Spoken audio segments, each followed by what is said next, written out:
Rico with you here on O&M Live. We'll go boundary side for the Newmarket Hotel to Ben Tallarico in the middle of the Albury Sports Ground for the toss of the coin.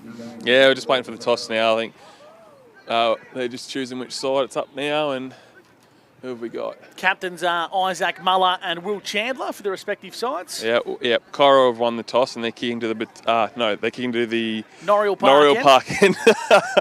I've just botched that, but yeah, conditions are perfect. There's no breeze at all. It's nice and cool out here, so you couldn't ask for better conditions for footy, lads. Ben, a late change for Cairo Rutherglen. They're going to be without one of their stars today. Yeah, no KB. So that's a massive blow for the Roos. Their spearhead, last year's Doug Strang medalist. So it'll be interesting to see how they rejig their forward line. Obviously, I think a little bit more will be put on young Deegan Purcell to be sort of the focal point, and I'm sure Jed Longmire will probably play more as a forward target. So yeah, they're going to have to dig deep today because it's a massive loss for them. Conditions at ground level, BT. Talk us through any breeze. Nah, nothing, mate. Honestly, it's perfect. It's still as anything. The deck's in fantastic nick as always, and I don't think the conditions are going to be any excuse. So hopefully we see some high school footy to start. Dan Vaccaro's on the 40 Winks stat sheet. Dan, who are we keeping tabs on this afternoon? Thanks, Gussie. Doing it for 40 Winks, of course. For Albury, James Cousins, former Hawthorn player, Jakey Gaynor, Ben Patton as well, Elliot Powell and Garthy Ryan Garthwaite. And then Cairo Rutherglen, we're doing Will Chandler, Pickle Rick, Lavis, Tom McCaffrey, Angus Curry, Liam McCarthy and Tommy Forrest as well. Gussie. Jake, who do you reckon's going to win today, mate? We'll start with a tip from you. Well, let's go Albury, I reckon. We'll go to the home ground advantage. You know, they haven't been that far away. Obviously, a couple of blips on the radar in recent weeks, but the game a couple of weeks ago here against the Dogs, was it? Was after the disappointing performance 3 or 4 weeks ago. It was very impressive, and I think if they can run up to that performance here, they'll go a long way to winning. Benny Tell for the Newmarket Hotel. Yeah, I tipped Cairo, but I think without KB, it's going to be very, very tricky. So I'll see probably Albury getting up today. And what about you, Dan Vaccaro? Well, I was going to change my tip to Corowa, but then I got the news of KB, so I'm going to stick with Albury just, Gussie. Under a goal. It's going to be close. Yeah, I'm going to lean towards Corowa just to make things interesting, gents. I think they're going to play BT, I'm just struggling to unpack this all. They're going to have to play a small ball style of forward line, I would have thought. They will, yeah. So obviously they're not going to be looking for big marks or trying to hit the perfect kick. It's just going to be let's play it in our forward half. A little bit of chaos, and hopefully the boys at ground level rock up and can put good pressure on. So that's how I think they're going to have to try and make the adjustment, because if they try and play like they do with KB, I think Albury's backs are going to have a bit of a field day with that. The other positive as well, Gus, no Panda Escott in our box today, so that means we're going to get a close game. Correct. So, Jakey, every single game our other man, Blake Panda Escott, does, it is an absolute fizzer and the game is crap. He's not here today. We got Gus. We're going to be in for a treat. I did hear this, and I did ask the question, is that a disease or a talent? It's Panda, so disease. Let's go with that.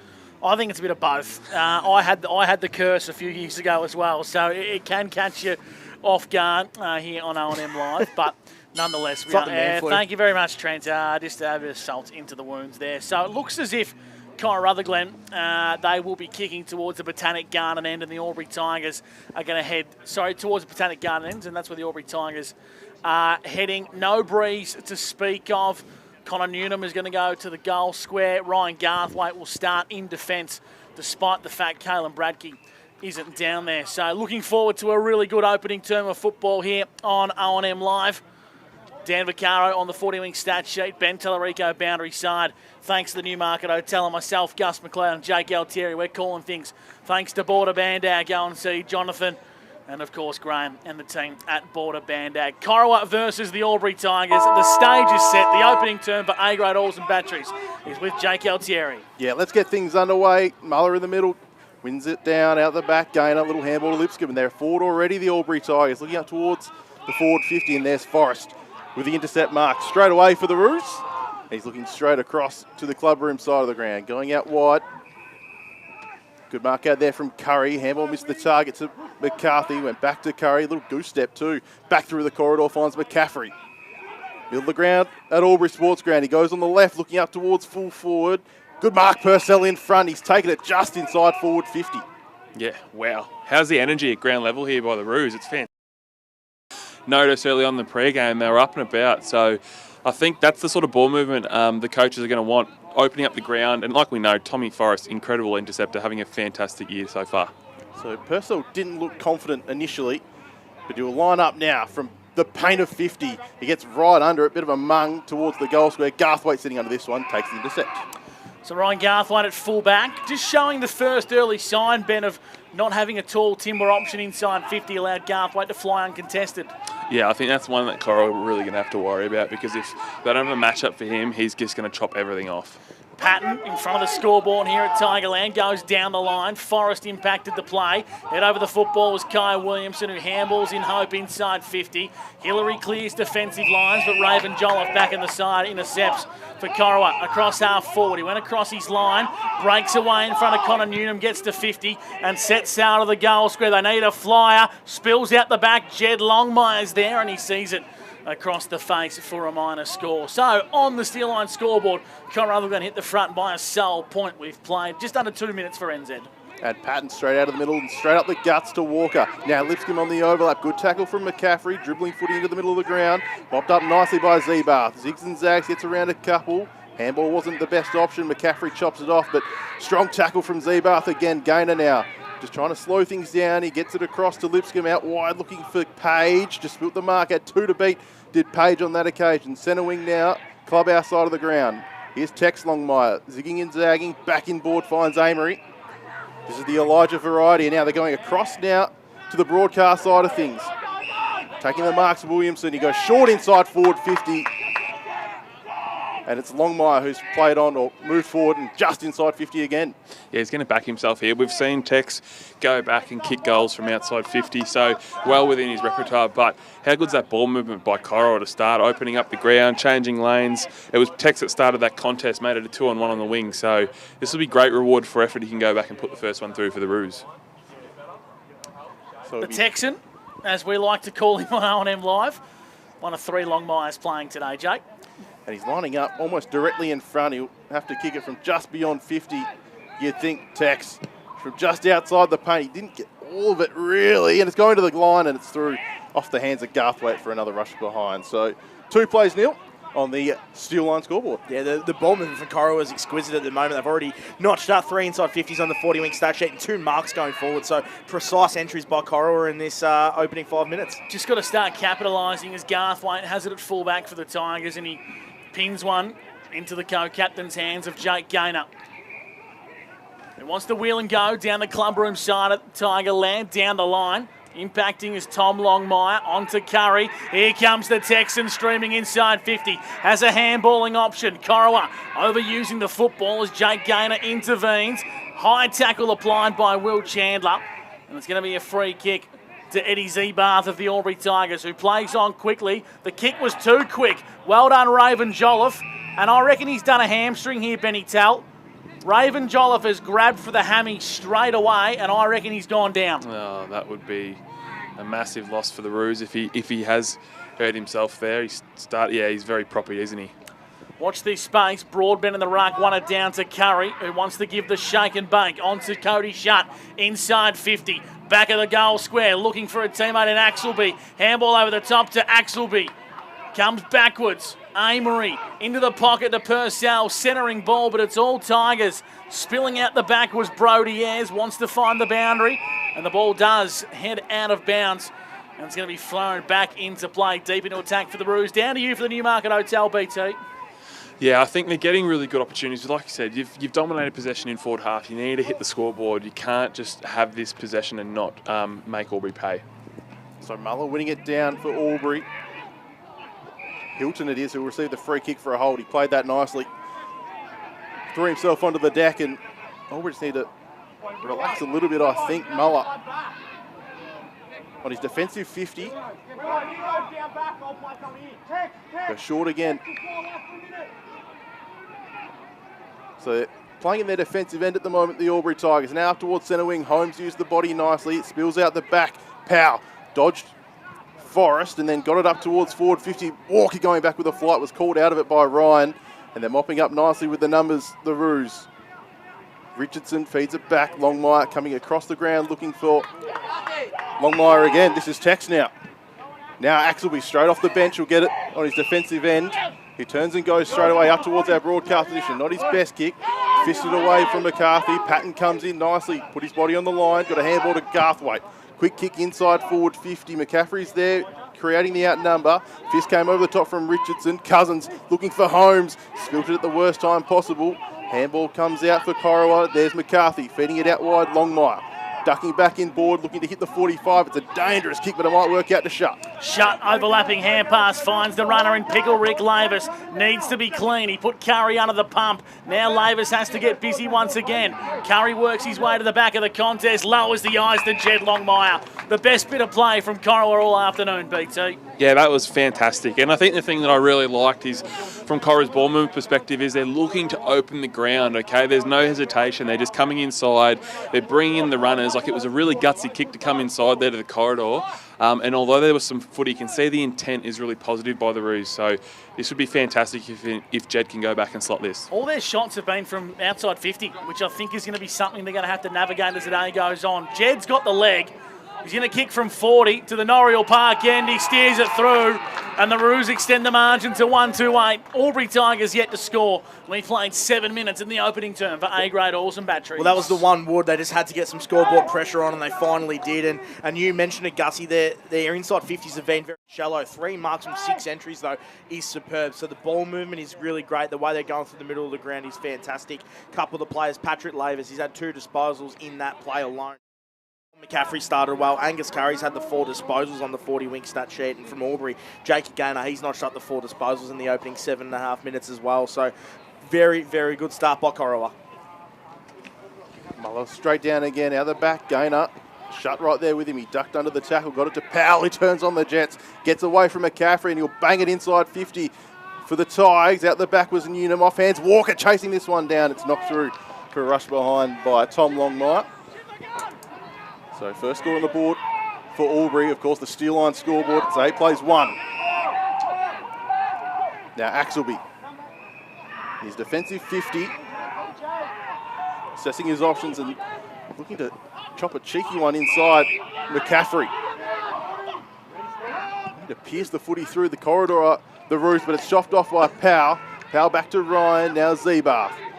Gaynor out the back, had a couple to beat. He's done a full 360 and now trying to chisel one up just through the legs of Powell. Turned over and McCarthy going the other way for the Roos. Wants to go out towards the club room side. Brody Ayres needs a good bounce. Gets it now. Has a runner over the top in Noah Amory. On the left boot. A lob wedge inside 50 to the advantage of Jed Longmire. And Jed Longmire seems to be the focal point inside forward 50 for Corowa Rutherglen. And he's going to line up for his second in 2 minutes. Yeah, obviously really aggressive then by the Roos to come through the corridor. And yeah, Albury just a little bit untidy with their ball use there, not hitting their targets. I think Corowa are capitalising on the error. And like good teams do, they can punish you off the back of turnover, which is what Corowa are doing. So yeah, Jed's obviously got the hot hand to start with. And yeah, 2 from 2 would be a fantastic start for him. We'll get an update on Raven Jolla from you when we can, Benny T. As Jed Longmire lines up for his second for the Roos, the Norriel Park end from 35 metres on a 45-degree angle. Longmire has put it across the face for a minor score. Corowa, they move to 1-3-9, and the Albury Tigers are 1 behind, thanks to Steel Line. 4 marks inside 50 from their 7 entries, lads, so they have started really hot. The only thing that's really letting them down is a little bit of scoreboard pressure. So it's Gaynor who's ended up with the footy, middle of his defensive 50. He comes across. 7 disposals, Jakey Gaynor already. He's had plenty of it, but only the 1 behind on the Steel Line scoreboard for the Albury Tigers. Here's Garthwaite. He'll bang a long footy to our broadcast position. Muller's the target. He went up with a 1 mitt and he brought it down. Isaac Muller looking inboard, finds Miles. Again on the 45. They're lining up in the middle of the ground. Miles' kick wasn't his best, but they got the numbers, the Tigers. Patton wanted at ground level, but the good tackle came over the top, and we'll have a stoppage in the centre square. What's your best for 40 wings, Dan? Yeah, well, Corowa Rutherglen are playing the best at the moment. 7 inside 50s, as mentioned earlier, 4 marks. Albury only have had the 3 inside 50s, but Jakey Gaynor 7 disposals on the 40-wing stat sheet. Curry with a high up and under. I reckon Garthwaite's going to be done for pushing the back, BT. Yeah, he is. Spot on. Longmire plays on, wants to find an option inside 50, and he's got one. It's Purcell. And Jesse Wilson's gone down, begging for a free kick that he's not going to get. Yeah, I think there was a block there. Probably interference, just not letting Jesse compete at the football. So I think he's got a fair argument there. But I tell you what, I think Corowa have definitely come to play today, boys. They've been fantastic to start the game. So this young man can really turn it on, Deegan Purcell. 30 metres out, straight in front. He's put it through. Corowa build a 14-point lead in the opening stage of the Steelline scoreboard, and I tell you what, they've come to play. Yeah, they're dominating at the moment, Cora Rutherglen, and they're finally getting a little bit of reward for effort. 2-3 they've kicked so far, and as mentioned earlier, 8 inside 50s, and they've taken the 5 marks going forward. So potency is the key at the moment, and Cora Rutherglen. It's on the back of some good ball winners. Angus Curry, he's up to 4 disposals on the 40-wing stat sheet, and looks like they're moving the ball really well. Jake Gaynor, really the only positive sign for Albury at the moment. 7 disposals for him, but no scoreboard pressure thus far. So back to the middle. It's all the Roos to begin this one. It's Cousins with a clearance. Handball, though, to Lipscomb. He was caught holding the footy. You did get a boot to ball there. The umpire has blown holding the ball free kick. They have been hot on that in recent weeks in the Ovens and Murray. So it'll be McCaffrey who received the free kick. Defensive side of centre. He'll go to the clubroom side. Not his best effort by any means. It's Patton who was bouncing away from him. He didn't claim possession. Flying through his airs. Patton almost threw that in the end, but it'll work out to O'Brien. He's calling for someone to come at him. In fact, the boundary line comes at him first. It's out of bounds on the full. Down to UBT for the Newmarket Hotel. What's happening with Raven Jolliffe? Yeah, I think he's done today, guys. Yeah, he was grabbing that hamstring right up the top there towards the glute, so I don't think it looked good, unfortunately. So the Roos down to 3 men very early. Danger signs there as Liam McCarthy wants to retreat all the way to full back. He's found Forrest and wants to open up the swimming pool side. Will Axelby across half back, penetrating ball, inboard. It's a nice one to Jackson Richardson, who marks on the defensive point of the centre square near the 50-metre arc. Retreats now, finds Tom Forrest. And Corowa are moving the ball well. They're spreading to the far side to Tom Longmire in front of the netball courts. Another chipping ball over the top. He finds Broadbent. 13 minutes gone for NZ Albury. And Corowa lead 15-1 over the Albury Tigers. Broadbent, the ruckman, goes down the line, not to the advantage of a Corowa player. Patton's there first on the scene, now on to Cousins via hand. Now he goes a left foot kick inside 50, spills out the back. Connor Newnham all on his lonesome. The Roos need some support here as they exit the ball out of D50. Impacting the players' pit, got it on to Jakey Gaynor for the Albury Tigers. Couldn't take clean possession of the ball. Noah Amory body lined the ball, got boot to ball, kicked it in towards grass. Duncan's there for the Tigers, gets a 1-2 in the middle of the ground. Yeah, he looks towards the outer side. He's got O'Brien. Still a couple of kicks from home, the Tigers. He goes shorter out wide. Zebath almost tripped over as he was getting back off the mark. Now looking inside forward 50. The target's Ryan. He got up high, couldn't bring it down. There's plenty of Roos around this one. They just need to work it out. They do. Almost chopped off. Quick kick forwards. Tush. It'll be bouncing towards goal and knocked through by Tom Longmire for a rush behind. Jakey Gaynor, 8 disposals for him on the 40-wing stat sheet. James Cousins, Ben Patton starting to get involved early, and they're winning the clearances too. Albury 4-2-1 on the 40-wing stat sheet so far. Brilliant kick in from fullback, found the Texan, Longmire. And now McCaffrey on the left boot, spots one up in the middle of the ground. Impacting the play was Lipscomb with a big fist. Now the Tigers trying to penetrate with Scott. Hot potato footy as the ball heads out to the far side of the ground. Cora regained possession via Liam McCarthy. Wants to use his left boot with poise. He does so now and he finds Joe Hansen. Hansen spotted one in the corridor. It's Axelby. Got taken high in the play. Tex Longmire mopped up the crumbs. In towards Broadbent. Turnover for the Albury Tigers. And Gaynor, hands on the Sharon. Spills out the back of the play. 50 metres from home. In the hands of Cousins, who lines up from 45. And he's put it wide. A minor score. Down to UBT for the Newey. Yeah, obviously Albury are able to hold the football in their forward half a little bit more, but I've been so impressed with the way in which Corowa are making the ground big, really forcing Albury to defend. So it's Forrest with the kick-in duties, and it's out of bounds on the full as he went looking out wide for Williamson. They'll play on quickly, the Tigers, through the hands of Cousins in the forward 50, however, and mopped up by McCarthy. Takes a bounce as he runs across his defensive end, looking towards the clubroom side now, up towards centre wing. It'll be Jed Longmire, the target, bounces in front of him. Does well to stop prop and get a kick inside forward 50. Coming at it hard was Chandler. He caused the contest, which was really well done. The Tigers still have the outnumber. It's Garthwaite it is, who's taken a deck just outside his attacking 50. It'll be a stoppage in play. How big was that from Will Chandler, Benny Tell, for the Newey? Yeah, and almost one to bring the ball to ground when clearly outpositioned by Garthwaite, but then to get a repeat stoppage in forward 50 is just massive. So big Jackson Broadbent. He's from my neck of the woods. Is he? He's a Perth boy. Yeah. Played down at Eton for a little while there. build a connection with the Amory boys in the Northern Territory, I believe, is his connection to Corowa. Yeah, I did see you played some NTFL footy in the last couple of years, and the Roos now have the footy defensive side of centre. It'll be Forrest. He goes out wider again. Now Longmire. Play just slowing down a bit after a fast and frantic 15 minutes on the NZ Albury clock. As we go back and across now, Forrest in his defensive end. Forrest wants to come out wide to the broadcast side, finds Forge. And Lavis on centre wing for the Roos, in front of our broadcast position. Chipping ball to Axelby. Won't miss him in the pink wheels today.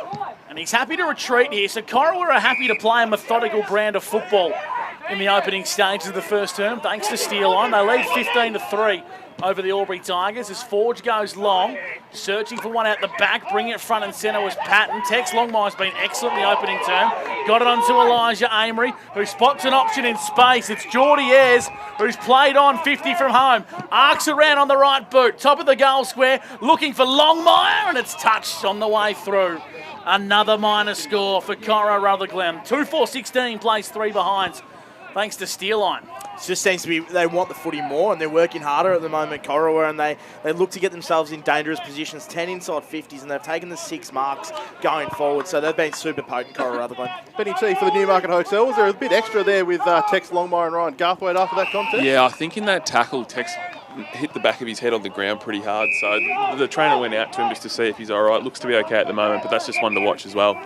So it'll be Lipscomb on his defensive 50. Told to go now. He'll come to the broadcast side over the head of Matt Walker. Big Broadbent there, able to chop it off. Don't want him to really doing the crumbing, do you? Lavis. Claim high, says the umpire on Walker. And Lavis have the free kick centre wing broadcast side. First quarter for A-grade oils and batteries. It'll be Lavis assessing his options now, and then kicks it straight into Walker on the mark. Still a hot footy. 17, nearly 18 minutes into this one on the NZ Albury clock. Looking back inboard for Newnham, just over his head. Coming across was shut with the foot. He got a little toe poke forward. Longmire off his toes. Garthwaite right there with him. Both hit the deck on the outer side. Ball in dispute will be locked in by both, really.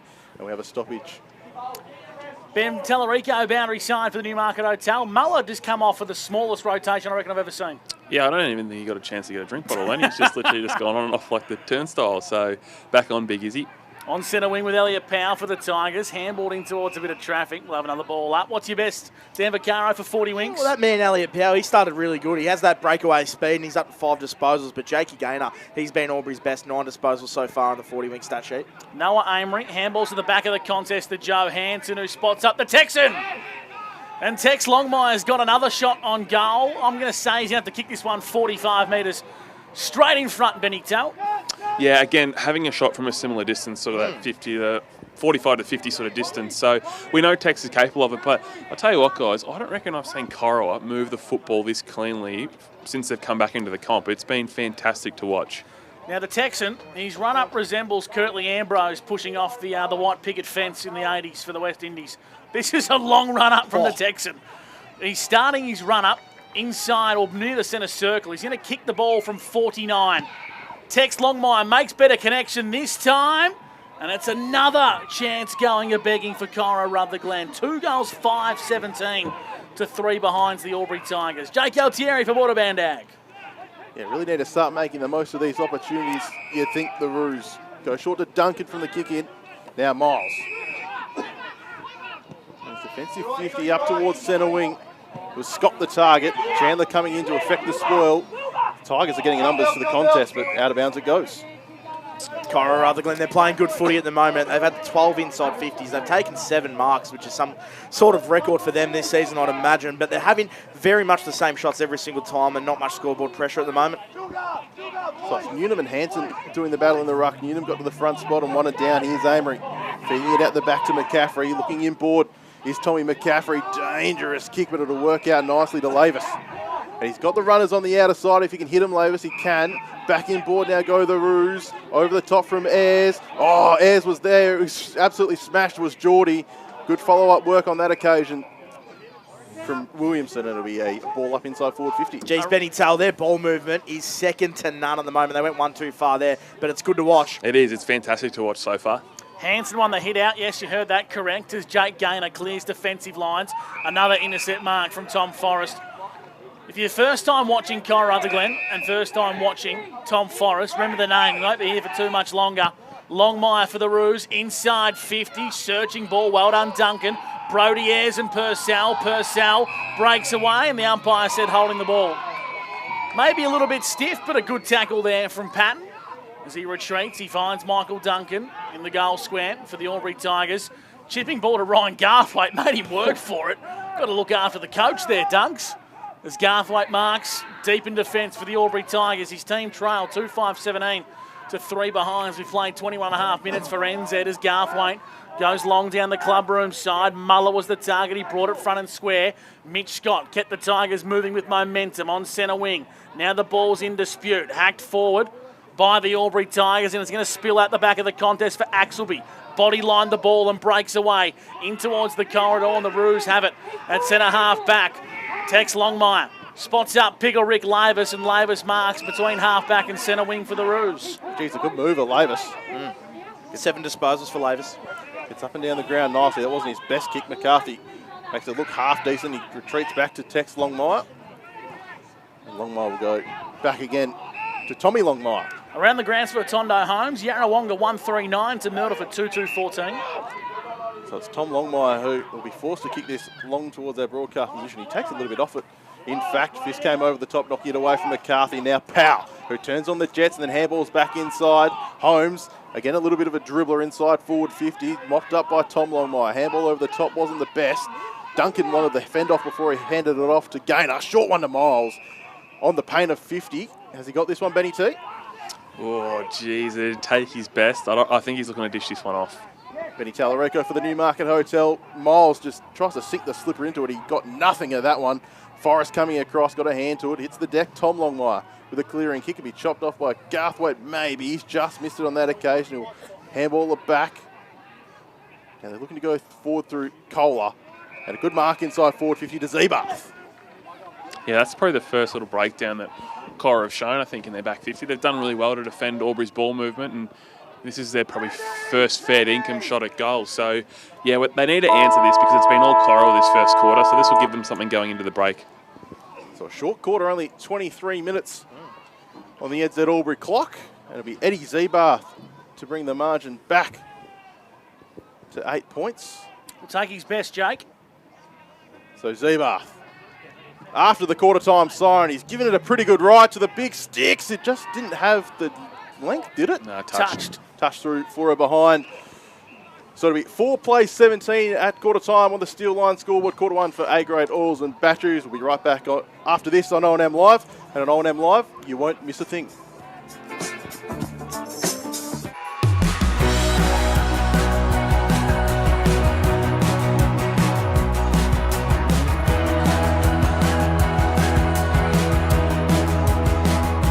SS&A, this is your place. All right. I love you. Have a good shift. The all-new Nissan Navara, built for the grid shift.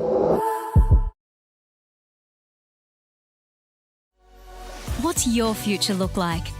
Where do you want to be? Whatever it looks like, with GoTAFE, you've got this. Get real skills for real jobs and careers right now.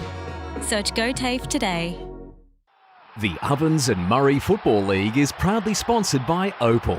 Thinking packaging? Discover Opal.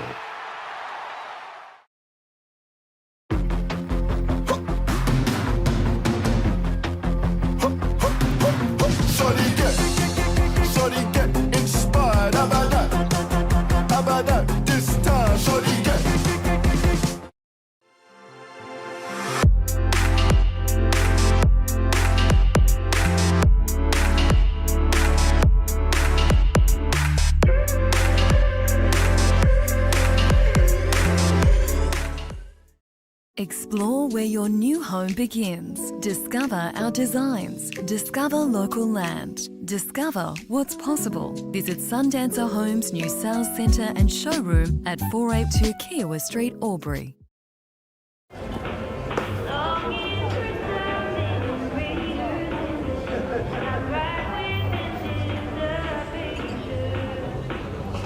I reckon I'll go mid. Carlton Dry 3.5. Embrace the mid.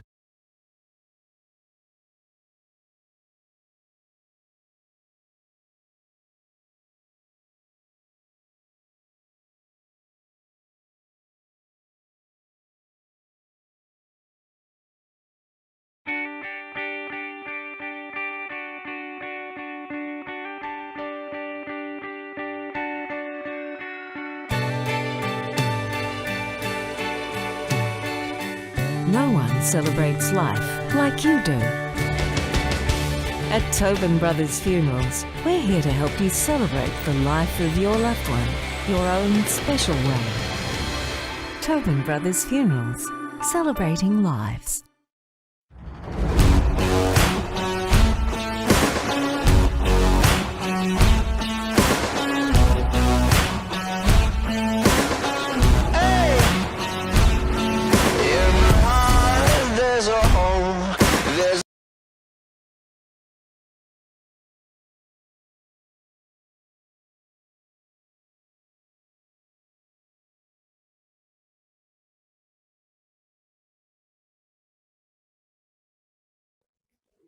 Adroit Insurance and Risk, your local insurance advisor, able to tailor insurance programs to support your business. And we're proud to support our local community.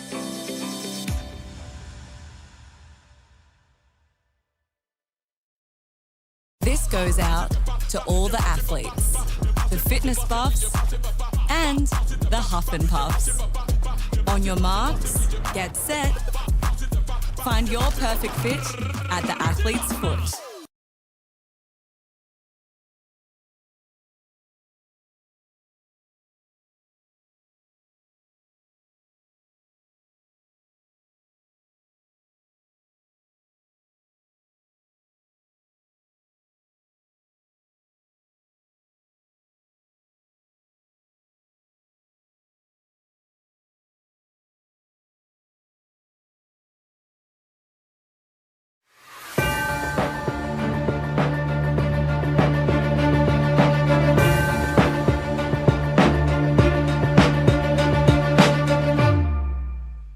Live on 2AY. Welcome back to the Albury Sports Ground, where quarter time sees Cora Rutherglen in front, 2-5-17 to the Albury Tigers, just 4 behinds here on O&M Live. We'll go to Dan Vaccaro and get the quarter's best, thanks to Tondo Holmes. Yeah, super quarter by Corowa. Just aren't able to put a lot of scoreboard pressure on so far, so Albury going to get their chance to bite back. But the quarter's best for Tondo Holmes from Albury, Jakey Gaynor, 11 disposals for him. He's really flying the flag for Albury in that first term. He's a super player, one of the best mids in the league.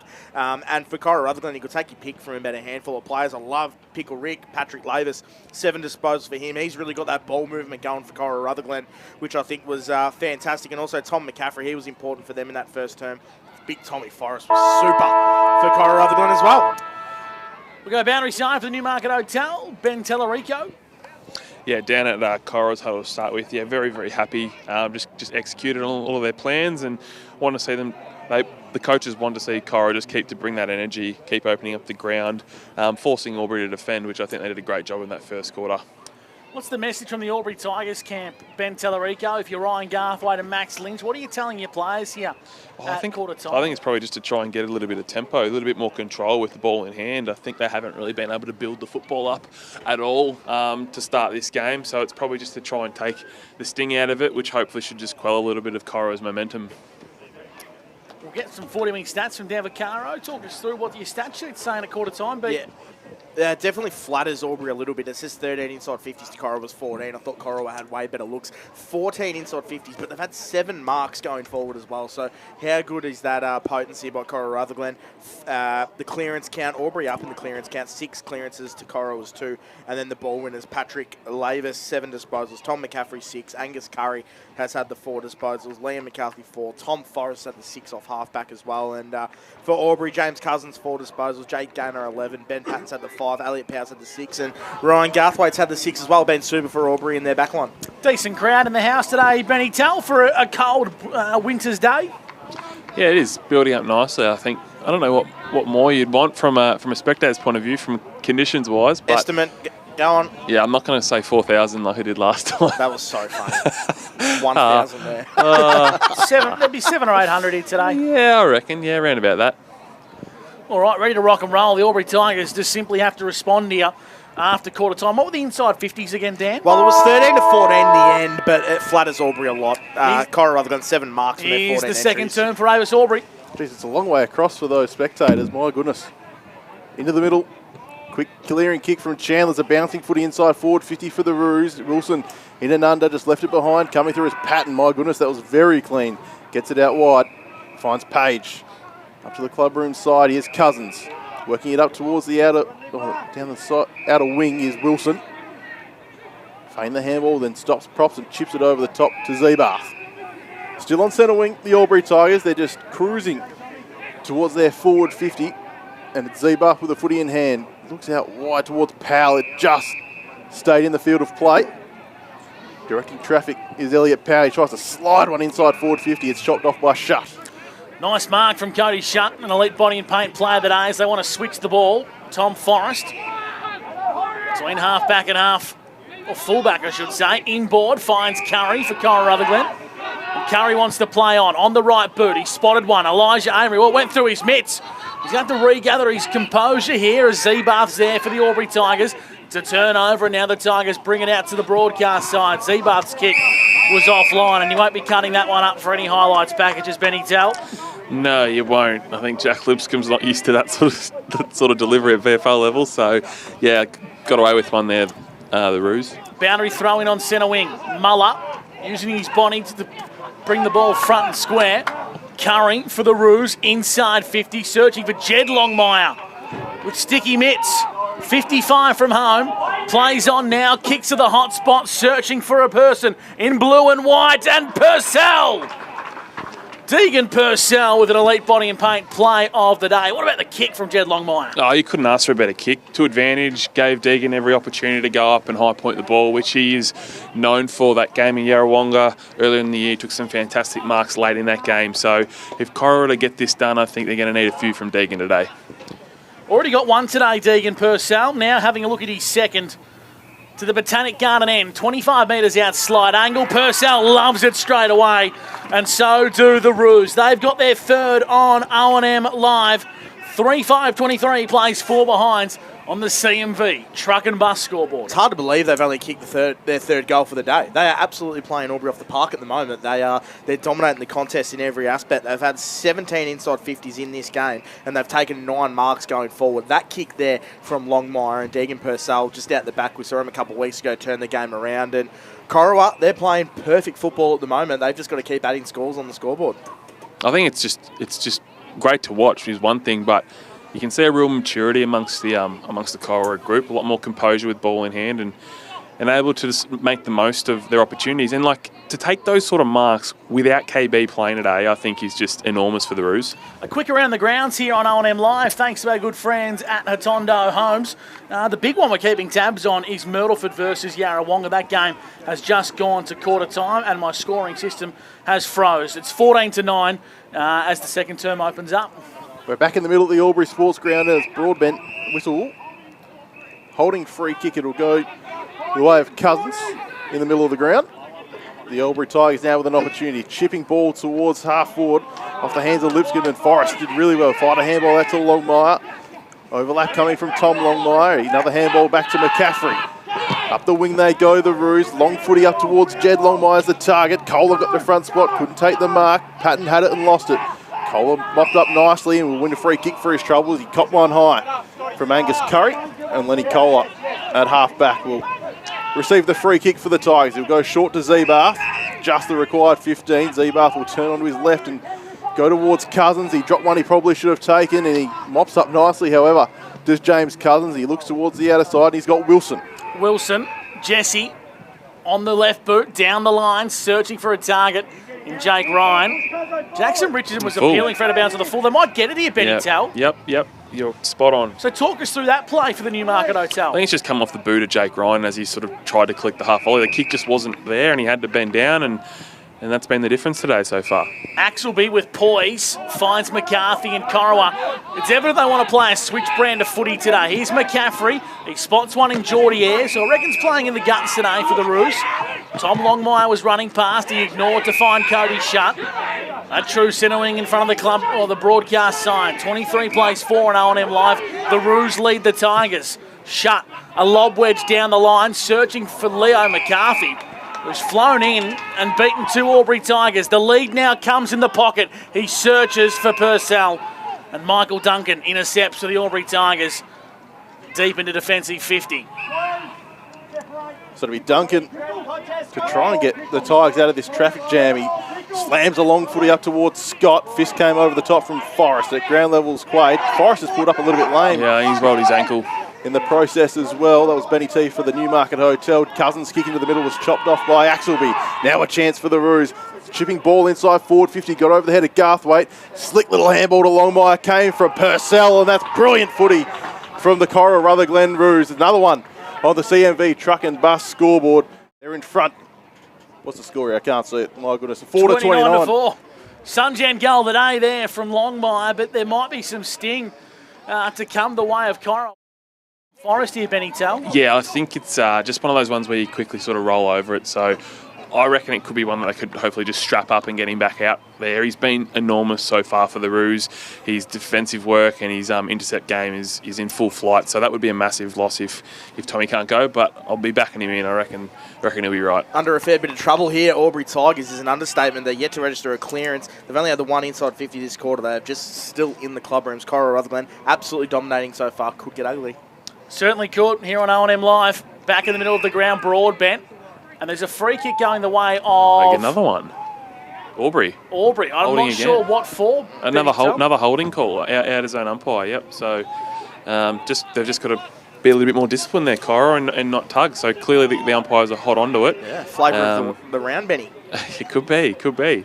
Elliot Powell spots a runner behind him. It's Patton who penetrates inside forward 50. Tom Longmire for the Roos, first onto the scene. Handballs over the top, and he found a runner in space. It's Kai Williamson for Corowa. Long down the line, Deegan Purcell worked his way up and slid in front of Jay Hillary to take a strong mark. Purcell already kicked a goal today and looks lively. In fact, he's got a double. Axelby for the Roos. Pink wheels, can't miss him. Kick not the best, put Curry under the pump. He got the handball back to Axelby. Now he's got to make amends for that moment as he goes long down the line. Getting a fingertip was Purcell, and now Amory, Elijah, inboard. Good work, Anthony Miles. Hot on Tom McCaffrey's heels. Duncan intervenes here for the Albury Tigers. They regather the Sharon, but they're playing in a chaos style of footy. Elliot Powell breaks away, searching for a runner in Ryan. Ryan was there in front of Cody Shutt. Kicks tight out towards the boundaries. Found Cousins 70 from home for Albury. Cousins looking to chip it inside forward 50, but read beautifully by Longmire. He dropped the mark. Walker straight onto this one. He had Williamson there in company. Feigned the handball, did Zebath. Now a beautiful kick to the corridor, and Ryan takes the mark 40 metres out, almost directly in front. Yeah, it was fantastic composure then by Eddie Zebath. Didn't blaze away, didn't just bomb it to the top of the goal square. He lowered his eyes and found a better target in a much better spot. So, yeah, Albury just need to kick this. They need to answer. Cora's run so far, and Jake Ryan is one that can definitely go back and do that. It's just their third mark inside 50 from their 16 entries. In the meanwhile, Cora Rutherglen have taken 9 from their 18. So, not as good going forward, Albury. They really, really need this goal, Jakey. So, Jake Ryan kicked a couple last week. He's on the runway now. Short run up. Beautiful kick off the boot. And he loved it. Halfway between the foot and the big sticks. They're finally on the board for CMV Truck and Bus. It's their first goal of the game. It's 10 plays 29 on the CMV Truck and Bus scoreboard. Yeah, and all of a sudden you talk about the whole world's against you when you're down, and it's only 19 points now, so that could be the fire starter for Albury, and a good bit of play there. Obviously, James Cousins, he's starting to get a lot of the ball. He's had 8 disposals so far in the game. He seems to be their most prominent mover around the midfield, and Jakey Gaynor, he had 11 in the first quarter. He's yet to touch it yet in the opening 8.5 minutes. To get an update on Forrest, please, Benny Tell. Looks like he's getting his ankle restrapped at the moment, so I'll keep you updated, boys. Back in the middle of the ground, Albury have their first goal, 9 minutes in to the second term. Anthony Miles for the Tigers, kicks the ball inside 50. Nice mark from Noah Amory, intercepting in front of Holmes. He chisels one, he finds Curry. And it might be a 50, but Curry breaks away nonetheless. He finds a teammate in Longmire. This is Tex, and he's got McCaffrey on the overlap. The left footer squishes one into the pocket. Gee, it's nice footy from Corowa. Jed Longmire wants to play on. Set sail. It's across the face, and it's a minor score. Longmire puts his hand up saying, sorry, boys, I got that wrong. Right away, 4-6-30, plays 1-4-10. Here in the second term for Avis. Yeah, there's some fantastic ball movement and really good build-up again. Again, I can't emphasise it's enough. Cora's field kicking is as good as I've seen it. So they've just got to make the most of those entries. Like we said, Albury only 3 goals down. So they've got to capitalise a little bit more going inside forward 50. Around the grounds, North Albury have got their first score of the day. Rovers 39 to North Albury, 0 goals, 1. and at the Birrelea Park. Raiders 2-2-14 plays Wangaratta Magpies 4-5-29. So Lipscomb almost found himself in trouble. He got the footy up to Quaid. Now on the broadcast wing. It's coming through towards Newnham. Bounced off his chest. Good fist in there from Amory. He had to spin out of trouble. He did really well, did Amory. Handball over the top to Forge. Back to Amory. Might have caught one high. Then he handballs forward. McCaffrey seemingly just popped up off the bench. Chiseling little ball inside. It's good to Curry. Looked across the ground initially. Now he looks towards Jed Longmire on a searching lead. That is an absolute chiseler inside forward 50. And Jed Longmire's got it again. I'll tell you what. You're not going to ask for much more as a forward. That was silver service send by Angus Curry.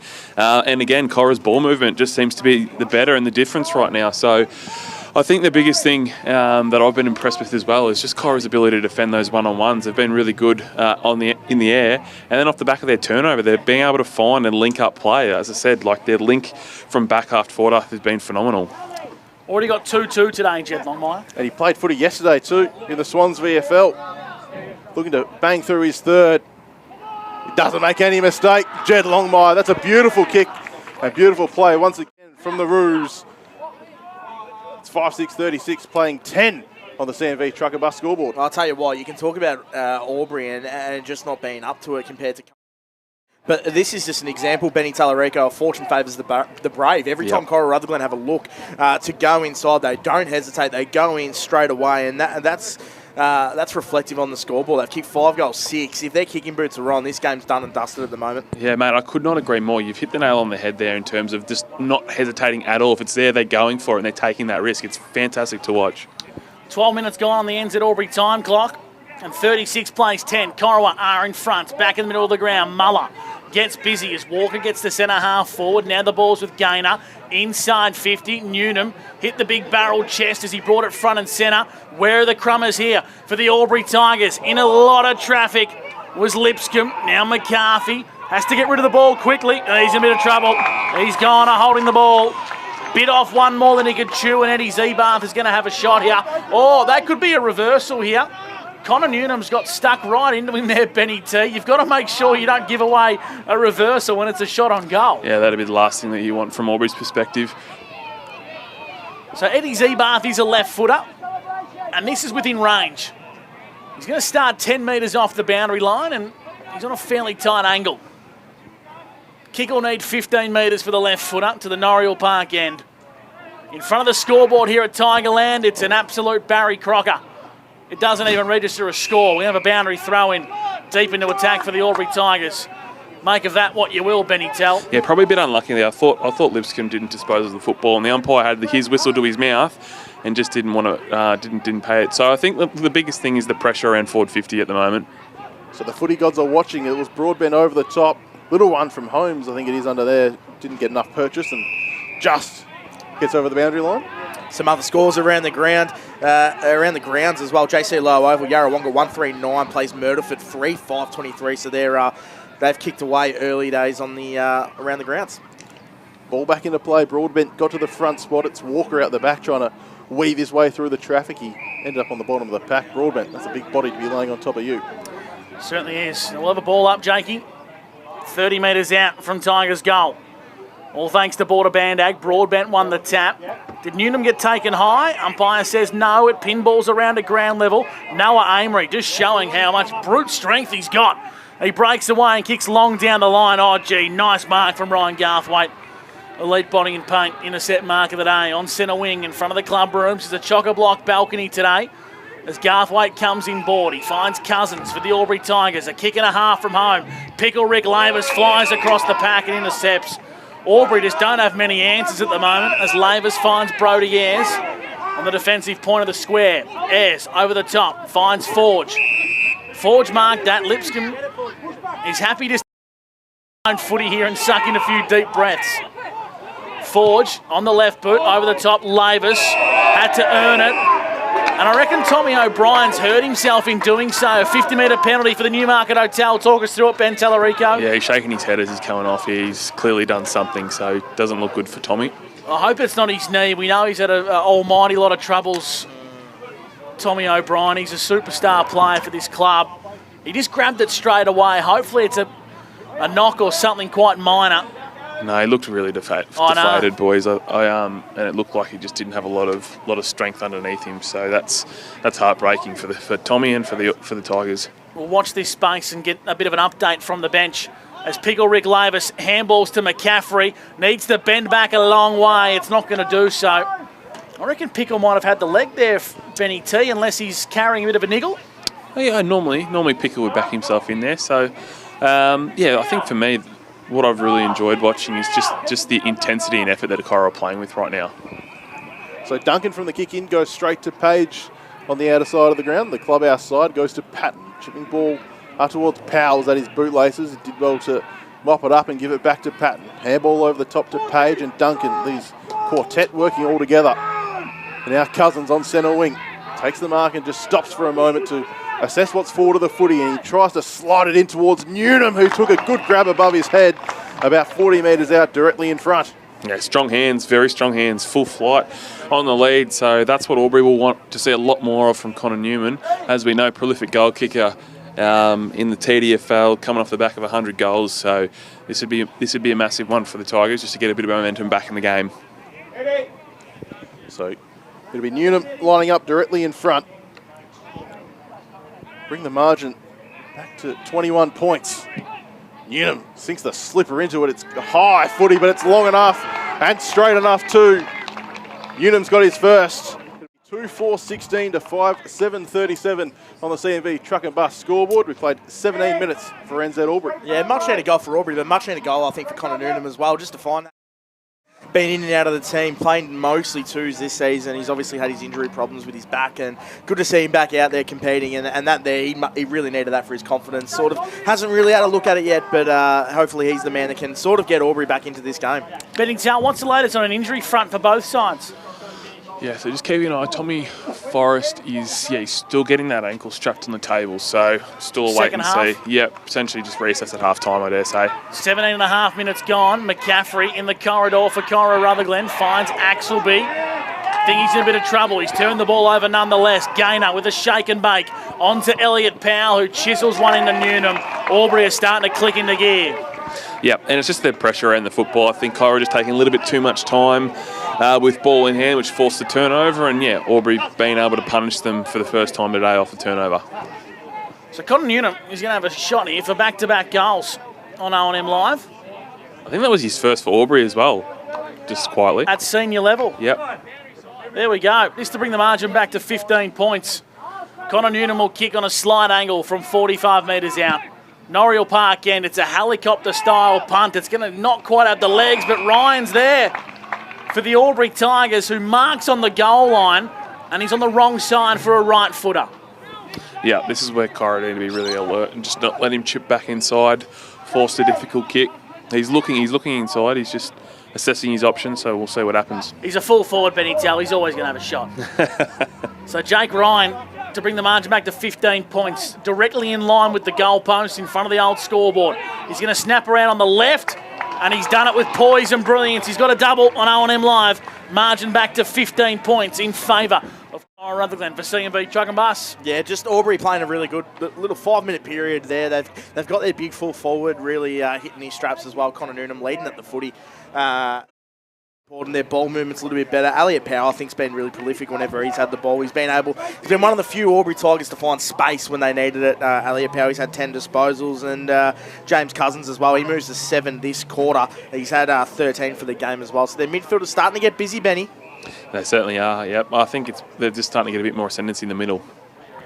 So Muller winning this one down. It's shut for the Roos, however. Firing a handball out towards Lavis. He had to backtrack and fetch it back to McCarthy now, and he's looking across the goals off the outside of the left boot, but Williamson's got plenty of time to try and mop this one up. Bouncing footy, he traps it nicely. They've got the overlap, the Roos. It's Forge, back to Williamson. Now they're in trouble. Curry bursts through a couple. Looking on the 45, that is outstanding football. Finds Broadbent.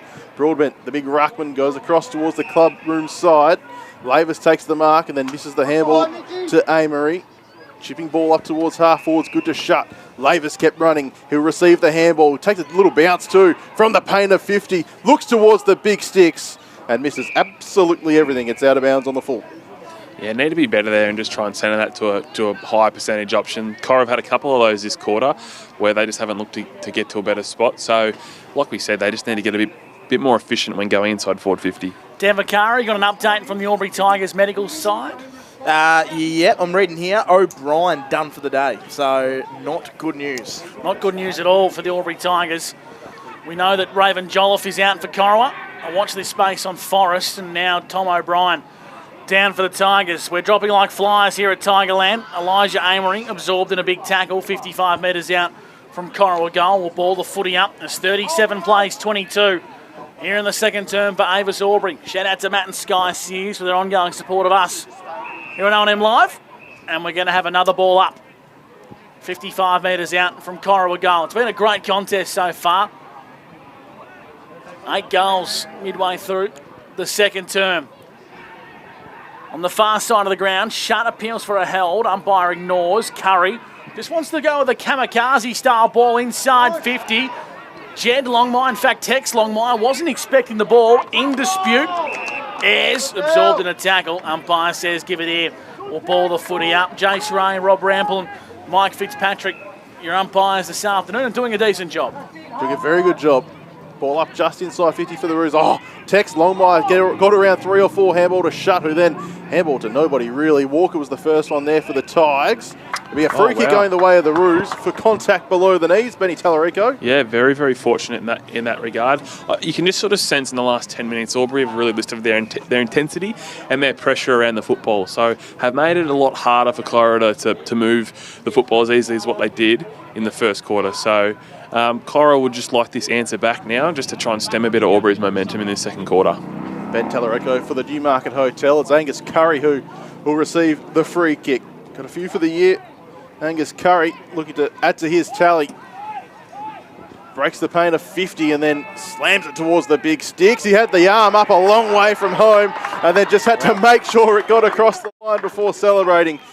6-7, 43 to 3-4, 22 on the CMV Trucker Bus scoreboard. He's been exquisite, Angus Curry. He's been Corawa's best especially in this quarter. 8 disposals and a goal for him in the second term, and that was a much-needed goal, really, just to get that breathing space to a fast-coming Albury. But Cora Rutherglen looking good. 9 inside 50s for them. They've taken the 4 marks inside 50s from their 9 entries this quarter, and as I said, that man, Angus Curry, 8 disposals and a goal, 12 for the game. Beautifully called by Jake Altieri. Thanks to Border Bandag. And Angus Curry, he loved that one as soon as it left the boot. Cody Shutt for the Roos in the middle of the ground. Onto Elijah Amory, back to Shutt. Using the ball by hand now as Laver sends a lob wedge to centre half forward. Jesse Wilson flew high, brought it front and centre. Now Will Chandler paddles it to his own advantage. Clever hands to McCaffrey. It's an Albury play of the day. Great outdoors play of the day as well, and brilliant finish from Tommy McCaffrey. Corowa have got their 7th. No, it certainly was. I think the biggest thing that I've loved so far is just their composure with ball in hand. Right? Able to hit targets, skill execution under pressure has been fantastic, and they're finding ways through goal without KB, which from the midfield and the smaller forwards, it's been great. One thing I was just paying an eye on behind play then, looks like Elijah Amory might be doing a bit of a job on Elliot Powell. Elliot looked a little bit frustrated then after that centre clearance cleared, so that'll be one to watch. I'll tell you what's easy to watch, their ball movement, Corowa. That is exquisite stuff. And around the grounds for some other games, Rovers 47 to North Albury 7, Raiders 21 to Wangaratta 42, and Yarrawonga 9 to Murderford's 29. So it's Muller out of the middle. He takes it straight out of the ruck, gives it to Cousins, who will bang it inside 50 for the Tigers. Newnham again, sliding in to take the mark. Again, about 40 metres out, 45-degree angle. Yeah, they've been really potent out of centre bounce. Albury, I feel like all 3 of their shots from goal have come from similar sort of stoppages. So it's probably the one area that Cora need to tighten up on. If they can't win it, they want to just try and equalise or get a repeat stoppage. So, yeah, Connor Newman's having an absolute quarter for the Tigers at the moment. He's absolutely everywhere inside the forward 50 for the Tigers. Already got 1 in quarter number 2, thanks to Avis Albury.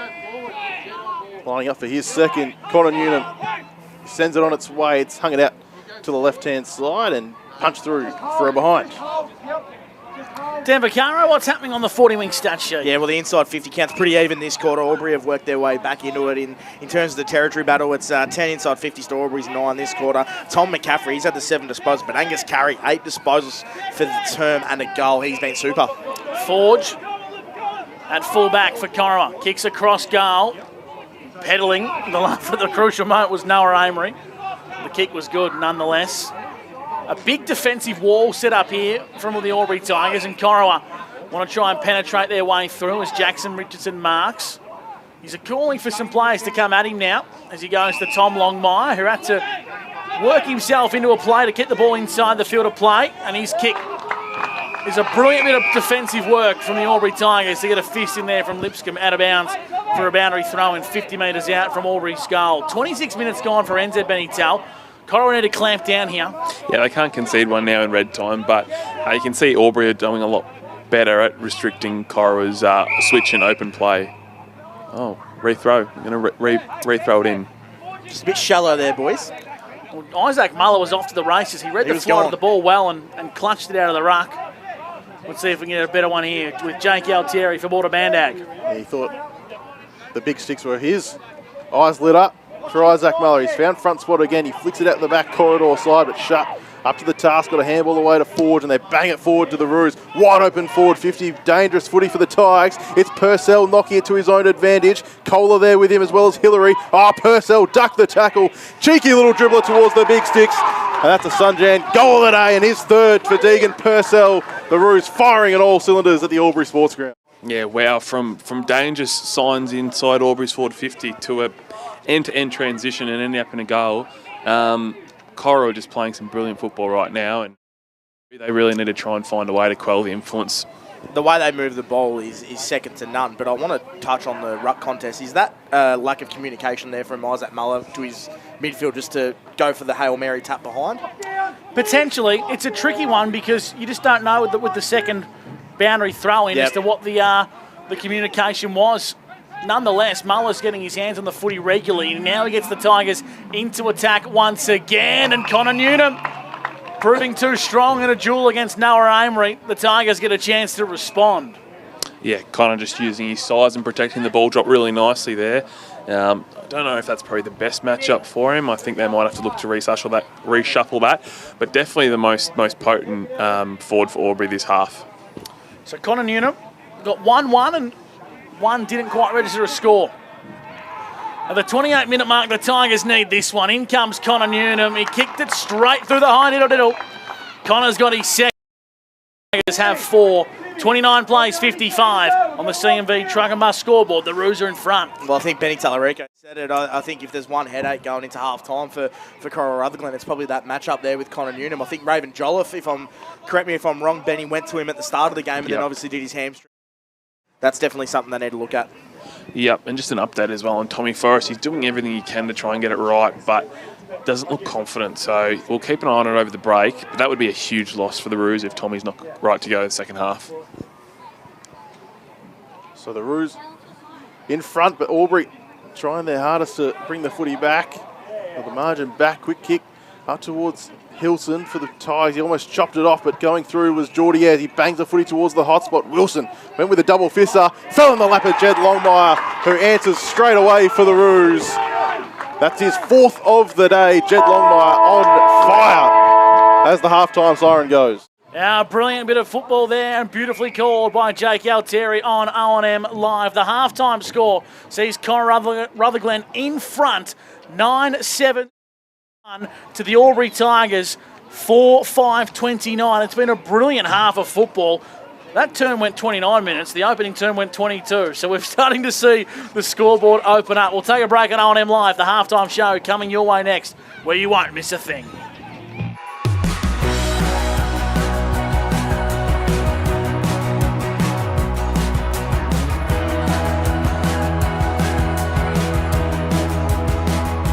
SS&A, this is your place. All right. I love you. Have a good shift. The all-new Nissan Navara, built for the grid shift.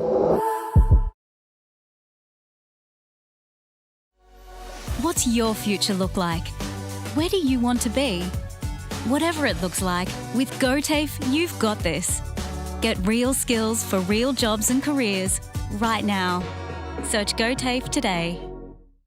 The Ovens and Murray Football League is proudly sponsored by Opal. Thinking packaging? Discover Opal.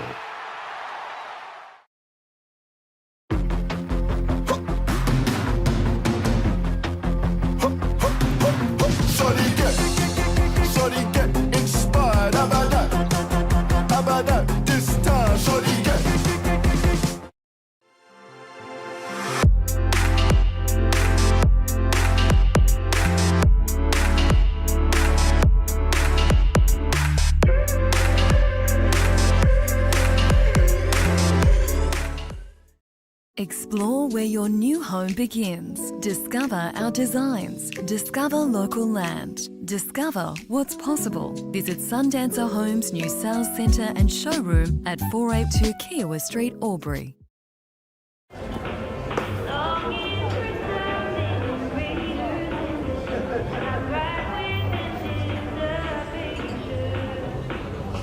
I reckon I'll go mid. Carlton Dry 3.5. Embrace the mid.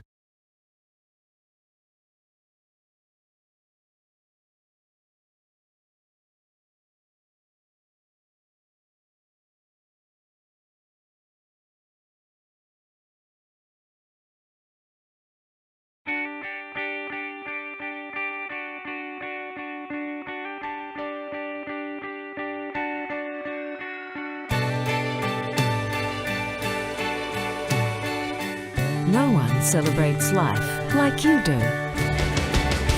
At Tobin Brothers Funerals, we're here to help you celebrate the life of your loved one, your own special way. Tobin Brothers Funerals, celebrating lives.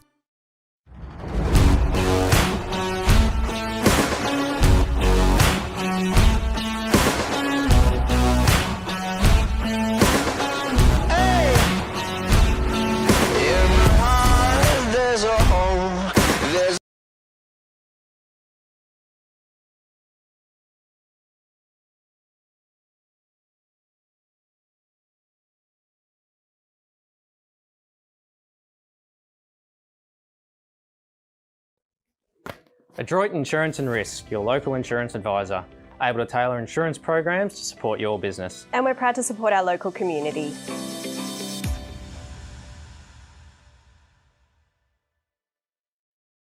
This goes out to all the athletes, the fitness buffs, and the huff and puffs. On your marks, get set. Find your perfect fit at the athlete's foot.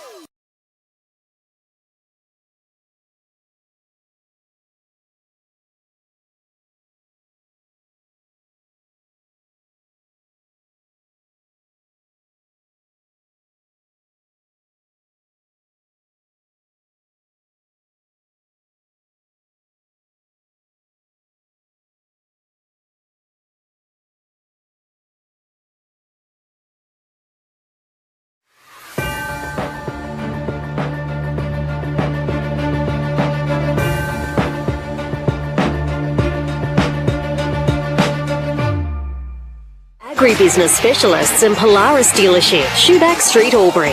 OMFNL Live on 2AY. How long we got, Trevor? Welcome Much back here to the Albury Sports Ground here. It's a very sunny Albury. The conditions are perfect. Joined here by Benny Tallarico, and we got the new kid on the block, Jake Altieri, as well. I'll go to you first, Benny. Firstly, what a quarter we need to unpack from Cora Rutherglen. That was the best footy I've seen him play all 2026 season. Yeah, I couldn't agree more with you, Dan. I was just in awe at ground level, just of their ball use and their efficiency, like able to link up and actually string multiple possessions together. And you touched on it in the second quarter. There's no hesitation. They're looking inside, they're pulling the trigger. They're playing with so much confidence, and I haven't seen this from the Roos. So, look, it's great, and I think they go in with a time, but we all know you cannot rest on a half of football. You cannot think that that's just going to happen, because I guarantee you Albury are going to be having a very stern talking to at half time. and they will throw everything at them in this third quarter. So fantastic by the Roos, but they've got to maintain it now. Yeah, you hit the nail on the head there, and you just feel that Albury are just going to have their moment at some point in the second half.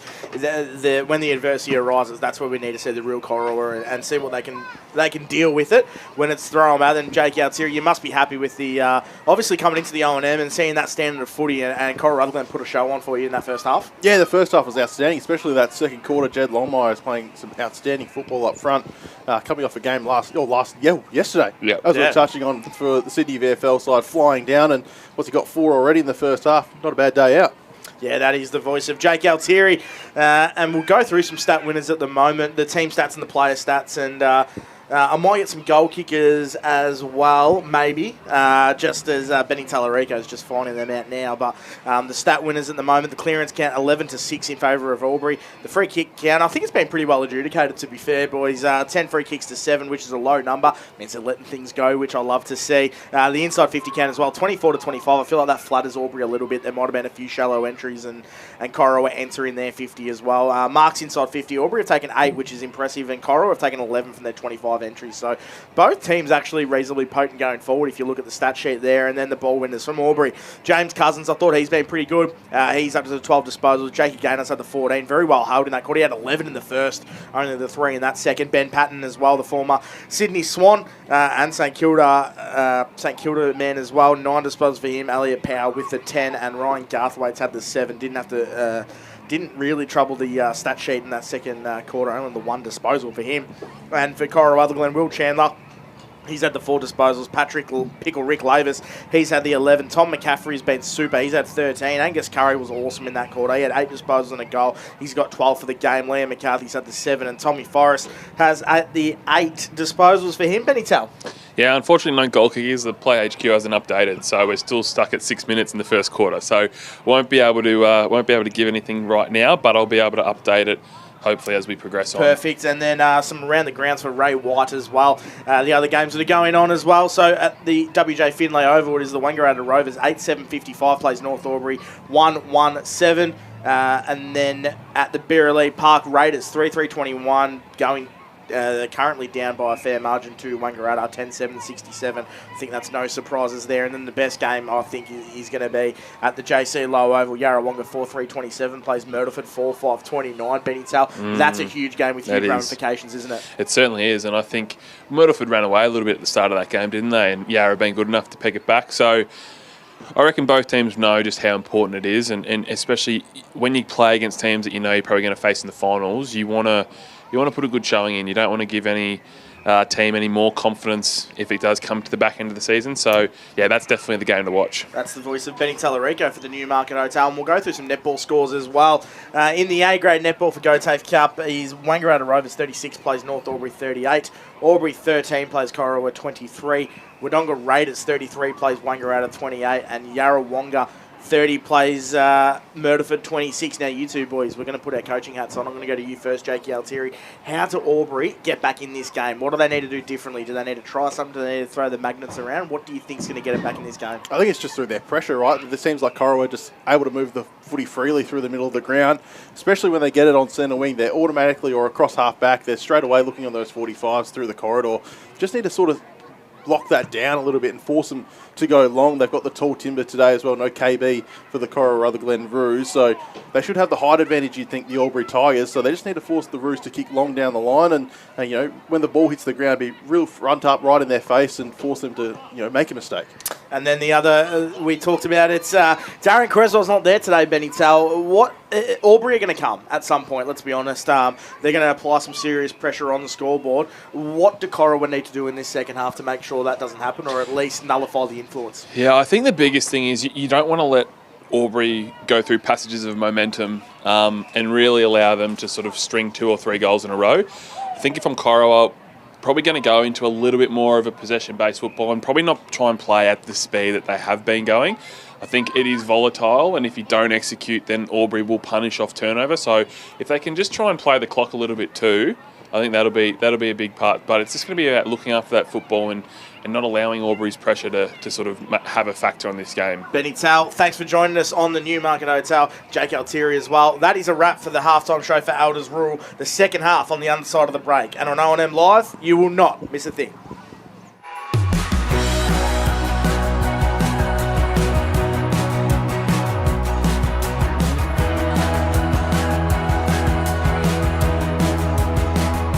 SS&A, this is your place. All right. I love you. Have a good shift. The all-new Nissan Navara, built for the grid shift.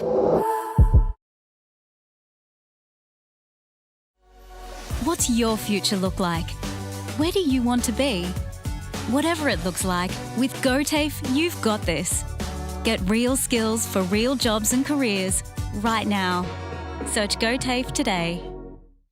The Ovens and Murray Football League is proudly sponsored by Opal. Thinking packaging? Discover Opal.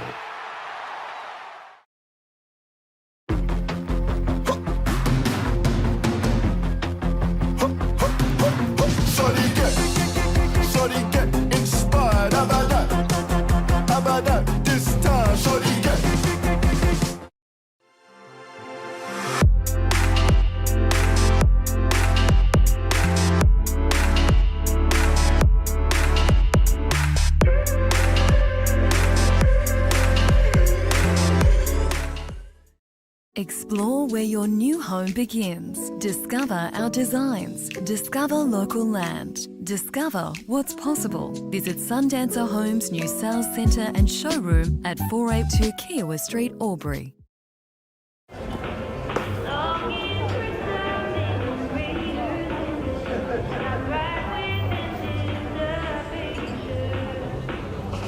I reckon I'll go mid. Carlton Drive 3.5. Embrace the mid.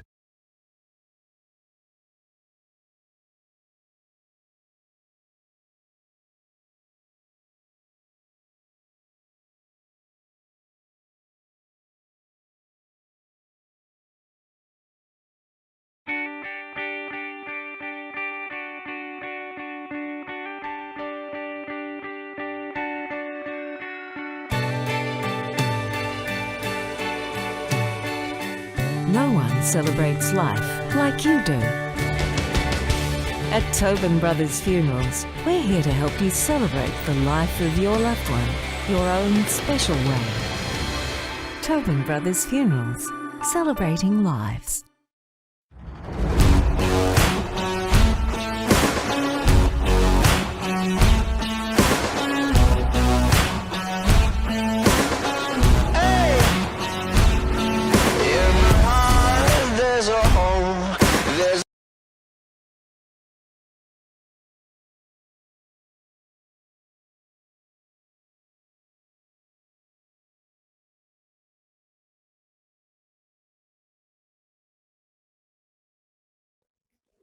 Adroit Insurance and Risk, your local insurance advisor, able to tailor insurance programs to support your business. And we're proud to support our local community.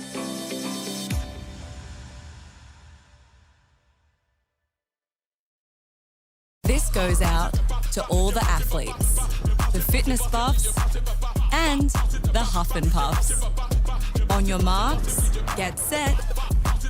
Find your perfect fit at the athlete's foot.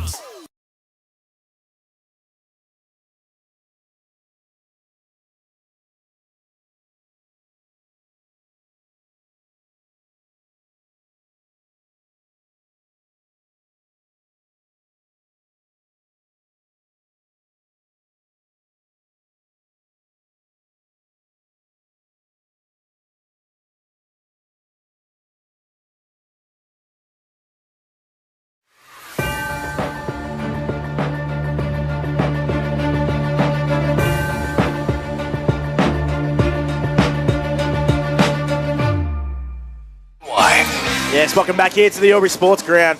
We're just getting a little bit close to the third term, and while our man Gus McLeod just finishing his protein bar, I'm running the show and I'm running things here. We'll go through some around the grounds as well, just in case you did miss in that halftime show, which was the best halftime show of the year, I might add, with Jakey Altieri adding his class. But Wangaratta Rovers 55, doing it easy against North Albury, 117. And then Wodonga Raiders 21 plays Wangaratta 67 at the JC Low Oval. Yarrawonga 4-3-27 plays Murderford 4-5-29. That is an absolute rip snorter in the game last week because it was a split round. It was Lavington going down to Wodonga. 88 plays 126. Have I got your back, Gussie? Yeah, thank you, Dan. And like others, I'm not going to talk with a mouthful of food. Well done to the halftime show. Absolute ripper. Yeah, I'm not going to get done by Lamington. So I've spoken to a few people inside both camps. So as we know, Tommy O'Brien, he's done for the day. We await eagerly to find out what the diagnosis is. The knee is something we've got grave concerns over, and hopefully he's okay. Raven Jolliffe, I just spoke to him at half-time. First time he's ever done a hamstring. I said, is it a bad hamstring? He goes, never done one. It's my first soft tissue injury he's ever done. Wow. I tell you what a spot to do it too. The furthest point from the bench he could have gotten in the first couple of minutes. Correct. So surprising, because he's an old-timer, old Jolliffe. Hopefully he's not listening. He keeps himself in pretty good nick. Yeah, he does. Pumba Jolliffe. And Tommy Forrest, Dan, you notice he come back onto the ground. Yeah, he did. He came back out with his footy boots on, and just wondering if he's still going to play a minor part in this game. I do know, like, with a rolled ankle, generally does get better as the day goes on, so I don't know if they're just keeping him on ice and seeing if they do require him later in the day, but he didn't look good on that leg, Jakey. No, he didn't. He was very lame as he walked out, but you know, they're 2 down on the bench now, so if another or something else happens to... You might have to go and lean on a goalpost. Exactly right. Just go and stand down there in the goal square, and, you know, if they get a fast break, just be there for, you know, whatever happens. So Ben Tellerico is down there with Cole behind a Hennessy. He's out of the side today. He's picked up a 12-week injury, I'm led to believe, an MCL. Yeah, you're spot on. You're across that as well, Benny? Yeah, he was just started saying then. Yeah, it's disappointing because I think Colby's so important to Albury, especially with their ball movement. He's very much a link man, so yeah, and I think it shows today just the inability to have that sort of finishing touch going inside forward 50. So one that Albury will definitely like to have back come 2027. Some half-time scores in the Dunswin City Cranes TDFL around the grounds thanks to Ray White Rural. Yakking down to 37 to mid-up 36 at half-time. The Mountain Men. Yes, Barnawatha 91 to Thaguna 9. Kiwa Sandy Creek 64 to Beechworth 20. I'm just going to get a quick update for you on the goal kicking there because we know that we are on Guy Telford watch. He needs 11 to bring up the ton. He's got 5 at half-time. Wow. So he's well and truly on track. How many games are left in the season? 6. My goodness. Waganya 36 to Wodonga Saints 30. Talangata 40 to Chilton 41. And Rutherglen 43 at Dettering Mount Beauty 19 as we get ready to get things back underway here at the Albury Sports Ground. Who wins from here? Dan Vaccaro, Jake Altieri, who do you like from here? I'm a Corowa man. I think they should be able to get the job done from here. What are they, 32 points in front? They might just start slowing the footy down, as Benny T was saying, at half-time, and especially with those 2 down on the bench, trying not to play that run-and-gun style of the game might help them in the second half here. I'm going to stick with Corowa, but I still think there's probably a little bit of a twist in the tail. Albury need to charge at some point. I think it's going to happen. Let's see what Corowa have got when they come back. I'm expecting some changes from Albury, that they're not going to come out here with the same attitude and matchups coming up into the second half. Big third term coming up here on OM Live thanks to Wiesners as the umpires get ready to get things underway, waiting for the young tackers to get off the ground, BT. Got a streaker. He's gone the long route, straight to the middle of the ground. Here we go. Here's the third term with Jake Altieri on OM Live. Half-time done and dusted. Let's get things going for the second half. It's Miles straight away with the handball out. Ayres, that's Geordie.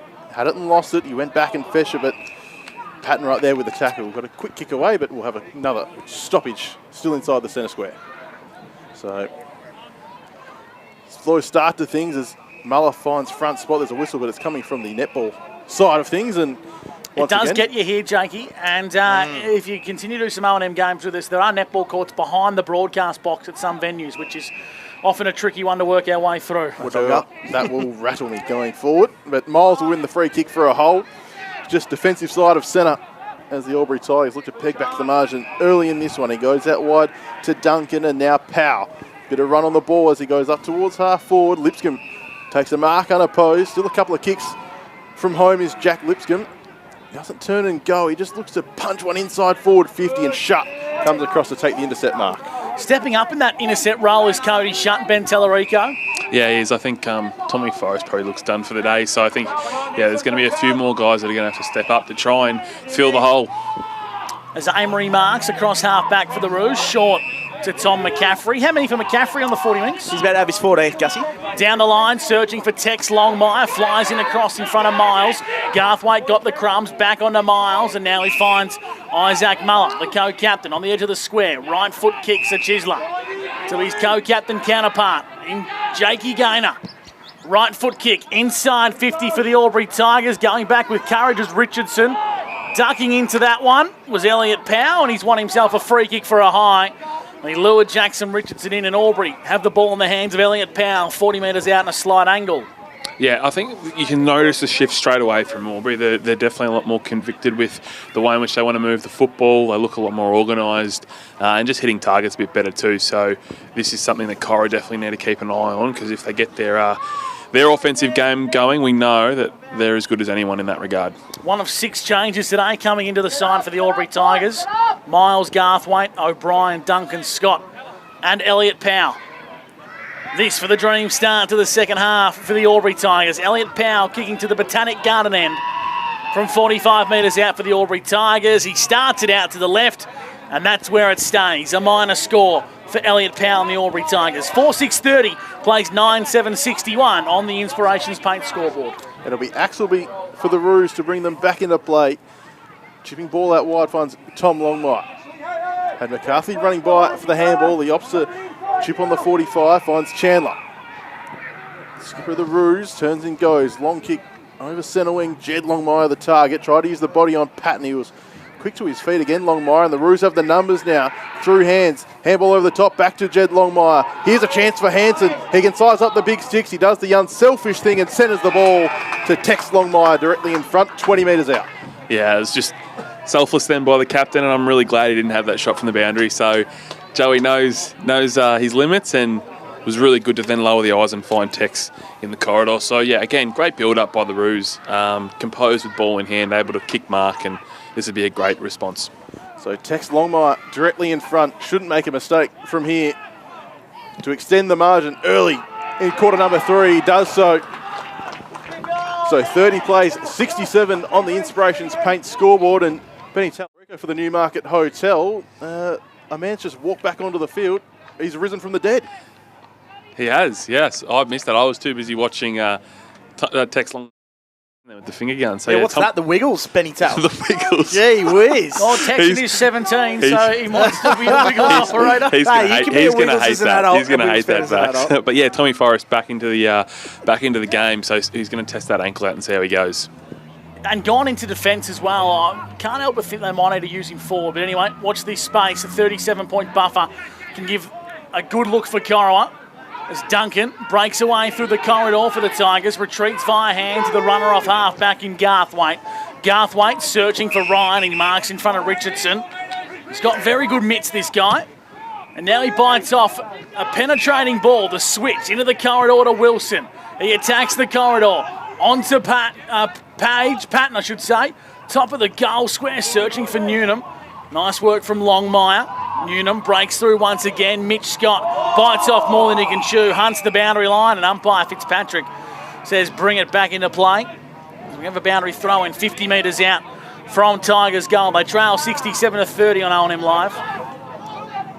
Another chance for the Tigers. Had one go begging earlier in this quarter. Axelby couldn't beat a couple of ties as he's dragged to the deck by Walker.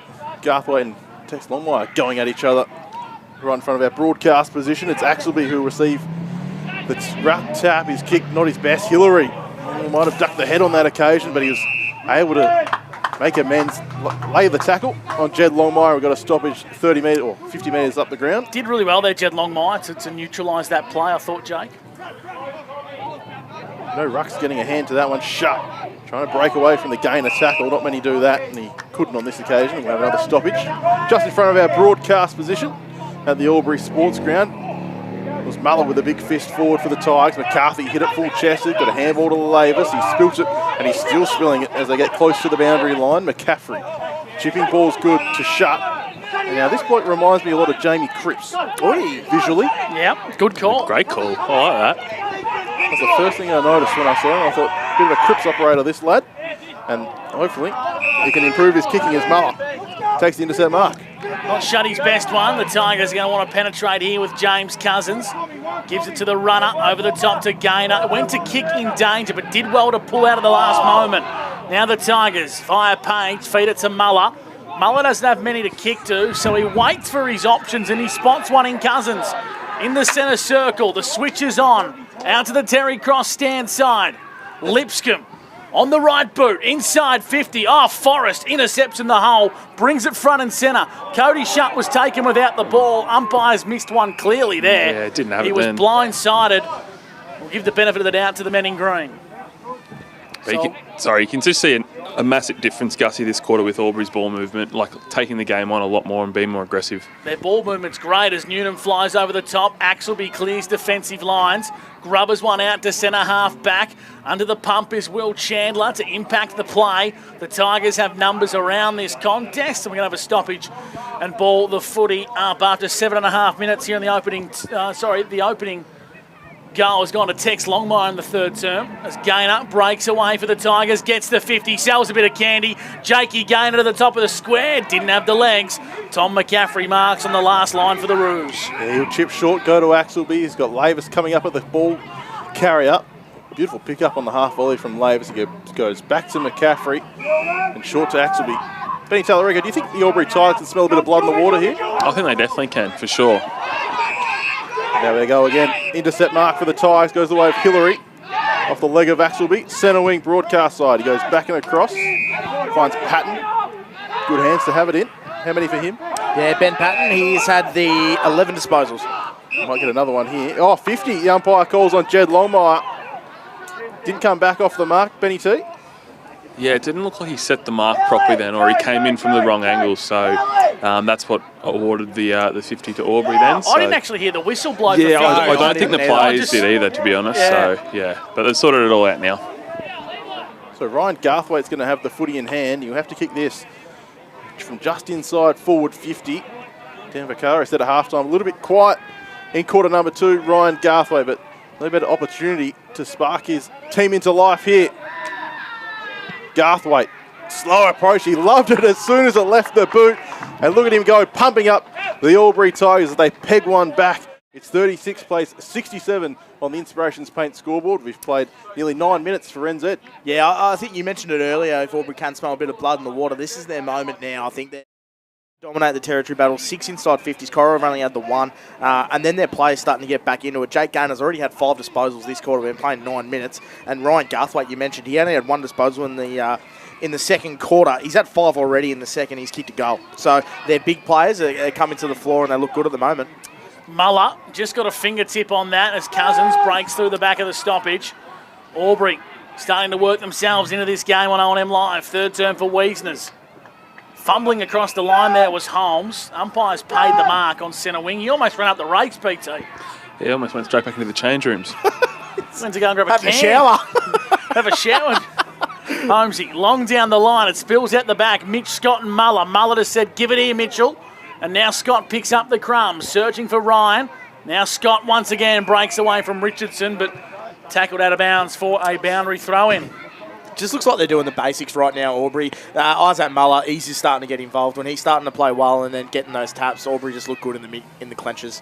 So they're inside forward 50 again, the Tigers. Muller got to the front spot. We're looking for Holmes, but now Scott Cousins dodging and weaving. Fires a handball forward. Zebath had it and lost it.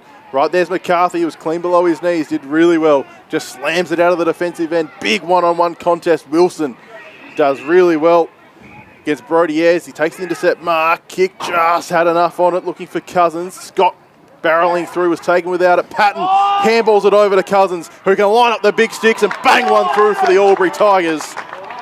They're coming now back to 25 points. It's 42 plays 67 on the Inspirations Paint scoreboard. Yeah, they certainly are. And I think the biggest thing for Albury is they're able to play a little bit more time in their forward half. Get forward half and then really try and open Cora up to the middle of the ground. So, yeah, as you said, all the big names for Albury are starting to stamp their authority on this game, starting with Big Isaac in the ruck. So, clearly the chat at halftime worked for the Tigers, and they're slowly working their way back into the game. Yeah, I was saying Muller starting to have a significant impact, but James Cousins as well, the former Hawk, 5 disposals already in this quarter, and he's kicked a major. So their midfielders starting to get to work, and that adversity has really hit for Corowa at the moment. Back-to-back goals for the Albury Tigers. In the ruck was Broadbent for Corowa, brought it front and centre. Muller neutralised the contest, and Rob Rample calls for another stoppage. Back in the middle of the ground, Muller won the tap. He searched for Miles. Miles was dispossessed. McCaffrey breaks away, uses the right boot and kicks towards grass. Tex Longmire head over the football, left it behind. Gainer's been Albury's best as he intervened there. Big one here from Tex Longmire, but breaking away is the Albury Tigers, and Gainer up towards Ryan with sticky hands. Newnham led early, but led a bit too early. 55 from home is Ryan. Waits for the right option. The second lead from Newnham comes, and Forrest couldn't quite get there. And Connor Newnham tied up in the pocket here. He's going to have a look at his third. Yeah, you can just tell that Tommy Forrest is really battling at the moment to stay out there. So it'll be interesting to see how long Corowa sort of roll the dice with him here, but clearly he can't go. And great patience then by Jake Ryan. Albury, if he kicks this one, it'll be 3 goals since Forrest has been back on the ground. It's not Connor's best. It's a minor score for the Albury Tigers. 6-7-43, plays 10-7-67 here on the Inspirations Paint scoreboard. We'll get some 40-wing stats from Dan Vaccaro. I'll tell you what, Jakey Gaynor, he's an inspirational player, isn't he? He's had 21 disposals already in this game. He's single-handedly just picked Albury up and he's putting them on their back. He's a superstar. Little nugget, didn't he? Just hard at it. It'll be McCarthy for the Roos, who can bring him back into play. He'll run out of the goal square, handball over to Tom Longmire, who bangs a high footy up towards centre wing. Geordie Ayres was the target, had a couple to beat Garthwaite. Now Duncan both get a fist to that one as it goes over the boundary line near the change rooms. 7 inside 50s already. Cora Rutherglen, they've only had the 1 this term, so they're really owning the territory battle here, Albury Tigers. Albury Tigers sent Muller to the goal square to try and expose Tom Forrest. See how this one goes with Newnham into the middle now. Cousins out wide to Quaid, fires a little handball forward to Gaynor. Racking it up is Jake Gaynor. Chiseling little ball, finds Walker. Still 80 metres from home. Walker dances around the man on the mark. Kick wasn't his best, but Ryan was brilliant to Gaynor. Handballs forward to Holmes. Snapping ball towards the big sticks. Had enough on it from Will Holmes. Albury again hit the scoreboard. It's 49 plays 67. We're nearly 14 minutes into this one for NZ, and that's on the Inspiration Paint scoreboard. Oh, they've swapped jumpers at half time, really. The Albury Tigers, they are playing some really good football. 8 inside 50s already in the opening 13 minutes. That is some huge numbers. And again, Jake Gaynor, he had another hand in that goal. He's had 9 disposals already in this term. Been playing 14 minutes, Jakey. So that's 3 goals in a row. He's a superstar. For the Tigers? Yep, 3 on the bounce for the Tigers. Connor Newnham going up in the ruck obviously made that change with Muller going to the goal square, so interesting to see how that plays out. Broadbent won the tap down. Shutt's gone into the guts for the Roos. Tracking the football out towards the clubroom side. Nice handball over the top to Chandler. Chandler's got the runner in Elijah Amory. Cora Rutherglen inside 50. Poor entry. Exposed at the back of the contest was Purcell. Hilton intercepts, brings it out to the clubroom side. Long down the line go the Albury Tigers. Axelby gets a big fist inboard. Might work out okay for the Roos. Hansen paddled it to his own advantage. Now Amory, that's Noah's. Turned it over with the no-look hand pass into Newnham. 2-on-2, inside attacking 50. Muller brings it front and centre. McCarthy, turnover into Cousins. Snaps across his body. And he's put it wide. A desperate chance there from the Albury Tigers, but they are starting to build some momentum here on O&M Live. Margins back to 17 points, thanks to Wiesners. Benny, what are your thoughts on the Muller going to the goal square? I don't know if it's the best decision. He was dominating the middle. Yeah, it certainly was, and sure enough, as soon as he goes out, Cora will get a clearance. So I just don't know if that's the move, and I think Cora just need to make a call on Tom Forrest now. He's not right. You need someone that's able to cover the ground and give something, and clearly Albury have identified that. Muller's only going to the square for a rest, though, surely. Yeah, that's what I hope so. So centre wings McCarthy slides one up in front of the club rooms, and it finds Jed Longmire. Asking for someone to come at him. He plays on and then bangs a long footy inside forward 50. Purcell's the target. It was just through his hands as he fell down at the back of the contest. It's Hilton Going one way and then running the other. Trying to clear the danger area, but it's going to come back with a bit of mustard on it. It's out of bounds on the full. Had a couple of really good contests there, Billy Hilton, Murray Bushrangers. So clearly he's been given the job on Deegan Purcell. So that'll be a great matchup to watch. So margins back within 3 goals at 17 points. As Longmire bangs it inside forward 50, Broadbent's the tall target. Out the back's Hillary. Kick might have been smothered off the boot. In fact, it was. Cousins had it fisted away by Hanson. Unum just went off the deck. Bouncing ball to Walker at true centre half back. Back to Cousins. They look to come broadcast side. And Lipscomb's got an absolute paddock. And runners too. Handball over the top to Quaid. He looks up inside forward 50. Mullers the target. Kick was a little bit short of the target. Tom Longmire mopping up. Gives it to Amory. Had enough time to find Forge. Oh, dangerous kicks chopped off on the defensive 50. And it's Cousins who is right on the paint. Yeah, and this is exactly what we spoke about at the halftime break in terms of Cora playing that really aggressive football with ball in hand, and we just knew that Albury were going to ask the question. And when you play like that, you open yourself up to turnover, and the execution hasn't been as good as the first half. So Cousins already got one in the quarter, and this would be a big team lifter for the Tigers. He'll run out, play on, send it high towards goals. It's not going to have enough juice on it, but Walker... Yeah, you got to get him off. He's not right here. Walker comes in and takes an uncontested mark, 15 metres out, almost directly in front. And I'm assuming Tommy Forrest was the man on the job there, Benny T. Yeah, he just couldn't go with him, and I think the Cora defenders are saying the same thing. They need to make a change here. So because Albury's ascendancy, you can't defend this sort of work with one man down. Yeah, Ben Tallarico for the Newmarket Hotels. Matt Walker comes on in. He made the umpire work for that one, but he's put it through Matt Walker for his first of the day. And the margin's back inside 2 goals as Tom Forrest will make his way off the ground. Right on cue, Ben Tallarico. Yeah, he certainly will. I think that'll be him done for the day. But here's the real challenge now for Corowa. Okay, Albury have got their game going. They need to stand up, and they need to try and take a little bit of sting out of this game. Just try and possess the football a little bit more, and just try and bleed some of the damage. Because so far it's been all Albury this quarter. Yeah, they need to do something about the 2 guys in the midfield for Albury. James Cousins had 9 disposals and kicked a goal in this term, and Jake Gainer's the other one, 9 disposals for him. So they are completely running the show here for Albury. Tommy Longmire done a pretty good job so far, I think, on Matt Walker. He's quiet to stay at the office for a long period of time. Here comes Connor Newnham with a high up and under half forward. Axelby brought it front and square. Well done, young fella. And now Mitch Scott has wrapped him up in a big tackle. Ball the footy up. Some 40 wings, please, Dan Vaccaro. Yeah, well, you just mentioned those 2 guys there, but on the other flip side, Cora Rutherglen, Angus Curry hasn't touched the ball this quarter. He only had 8 disposals and a goal in the second term. Here's Scott holding the ball, run down tackle from Will Axelby. He's been impressive today for mine, Ben Tallarico. Yeah, he's been very, very impressive. Bright pink boots, so you can't miss him, but he's used the ball really well. Here come the Roos, Broadbent. Put the handball in towards Chandler. McCaffrey chipping ball to half forward. Spills out the back, but there's no Roos. Breaking through was Patton. McCaffrey on the left boot.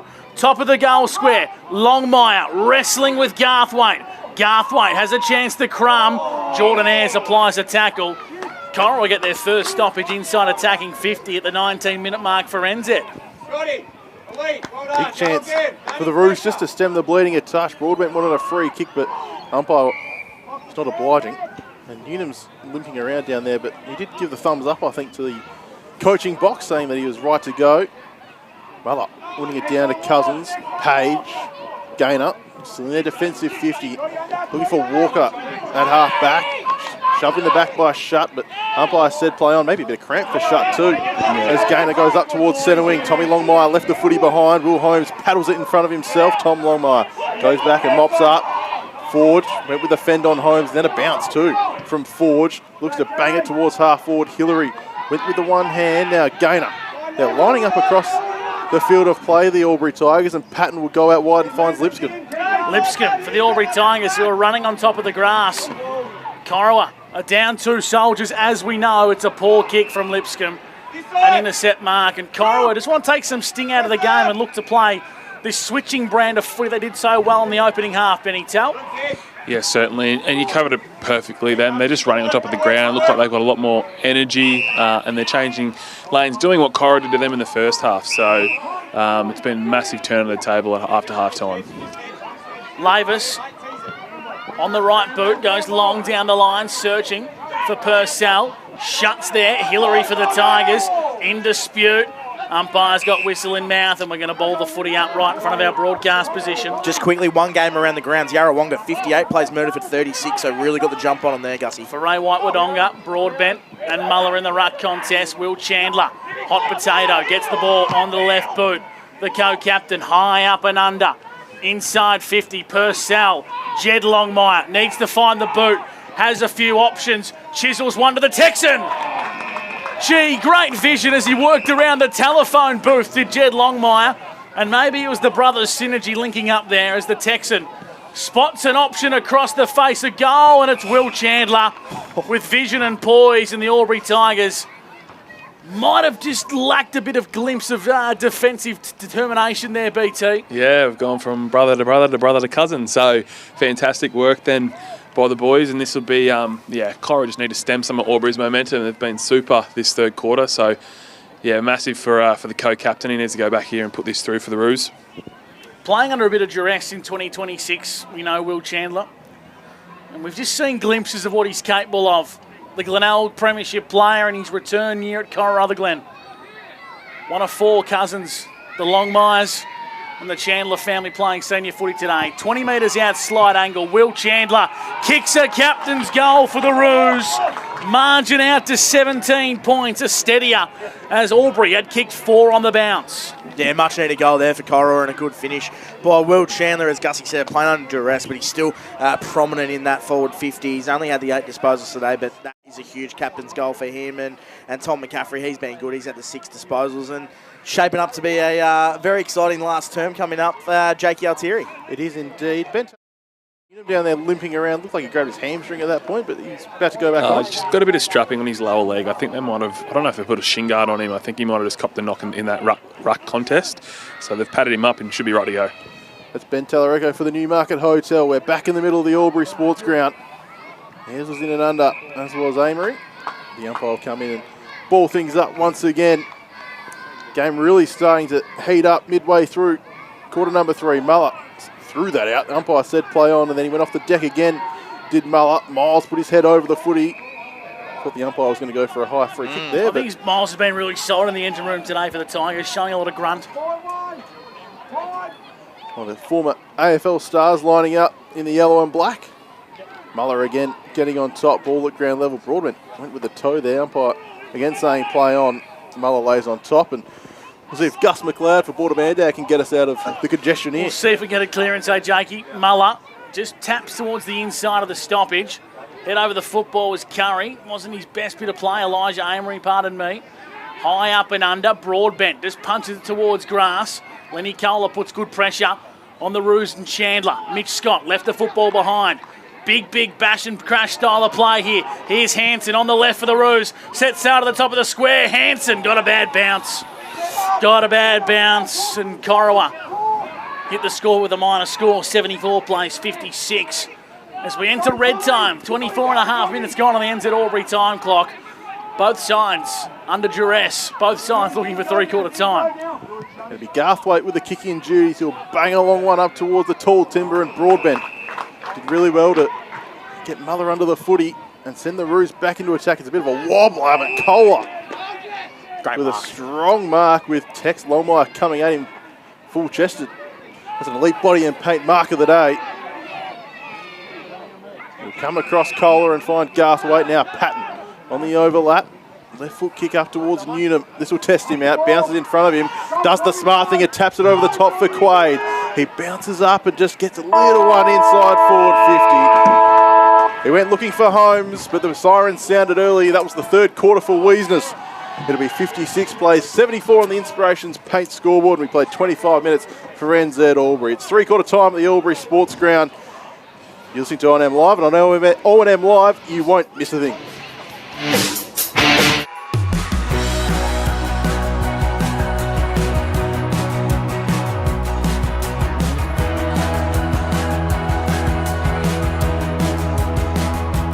Chris S&A, this is your place. All right. I love you. Have a good shift. The all-new Nissan Navara, built for the grid shift.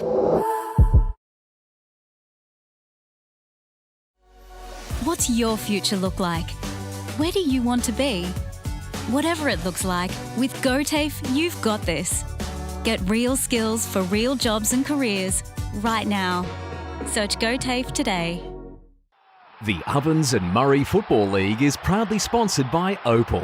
Thinking packaging? Discover Opal.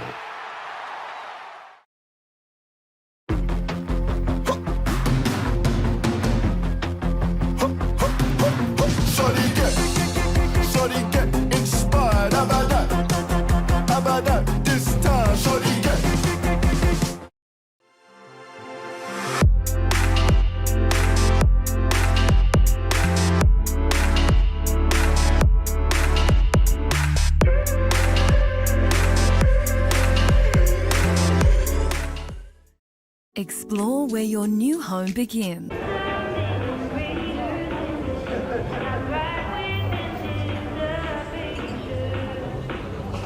reckon I'll go mid. Carlton Drive 3.5. Embrace the mid.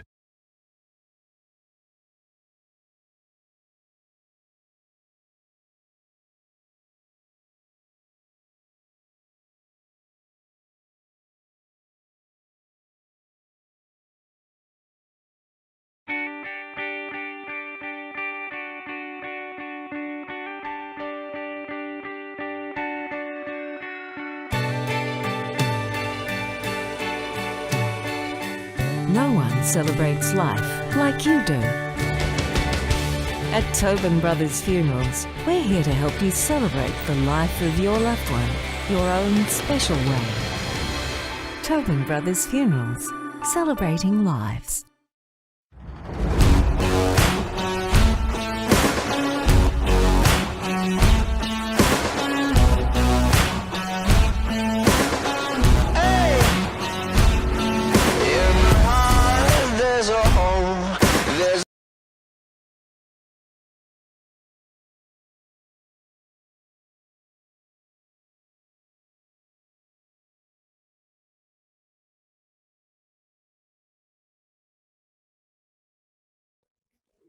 Adroit Insurance and Risk, your local insurance advisor, able to tailor insurance programs to support your business. And we're proud to support our local community.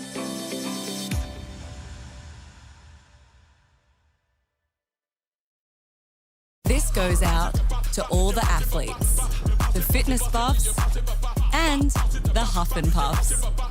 On your marks, get set. Find your perfect fit at the athlete's foot.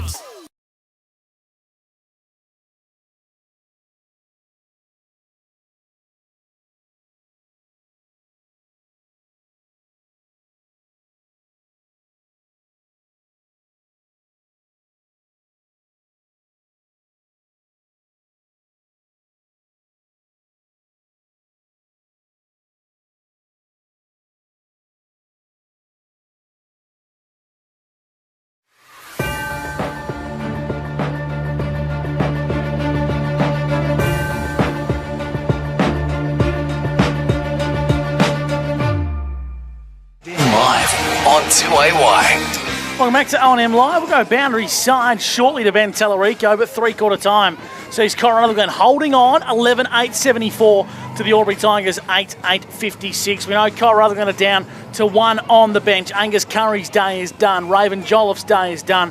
And, of course, Tom Forrest's day is done. The Albury Tigers as well. Tom O'Brien with suspected knee injury, and Connor Newnham has come off the ground seeking treatment but re-entered the field of play. We'll get the quarter's best thanks to Ray White-Wodonga. Geez, you could pick a few from Albury that quarter. They were fantastic. But Jakey Gaynor, he's a superstar. 13 disposals in that third term. He's got 27 for the game as well, so he's had ball poisoning. And James Cousins as well. He's got 21 for the game. He had 9 that quarter and kicked a big goal. For Cora Rutherglen, there wasn't too much of trouble with scoreboards. Tom McCaffrey was good. He had 6 disposals, had 19 for the day as well.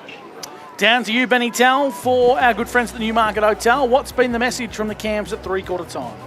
Yeah, so the big message for Cora is just trying to just stem momentum and not let Albury sort of dictate for big patches, which I think is what happened that quarter. So it's going to take a lot of heart. They acknowledge the fact that they're down to one rotation on the bench.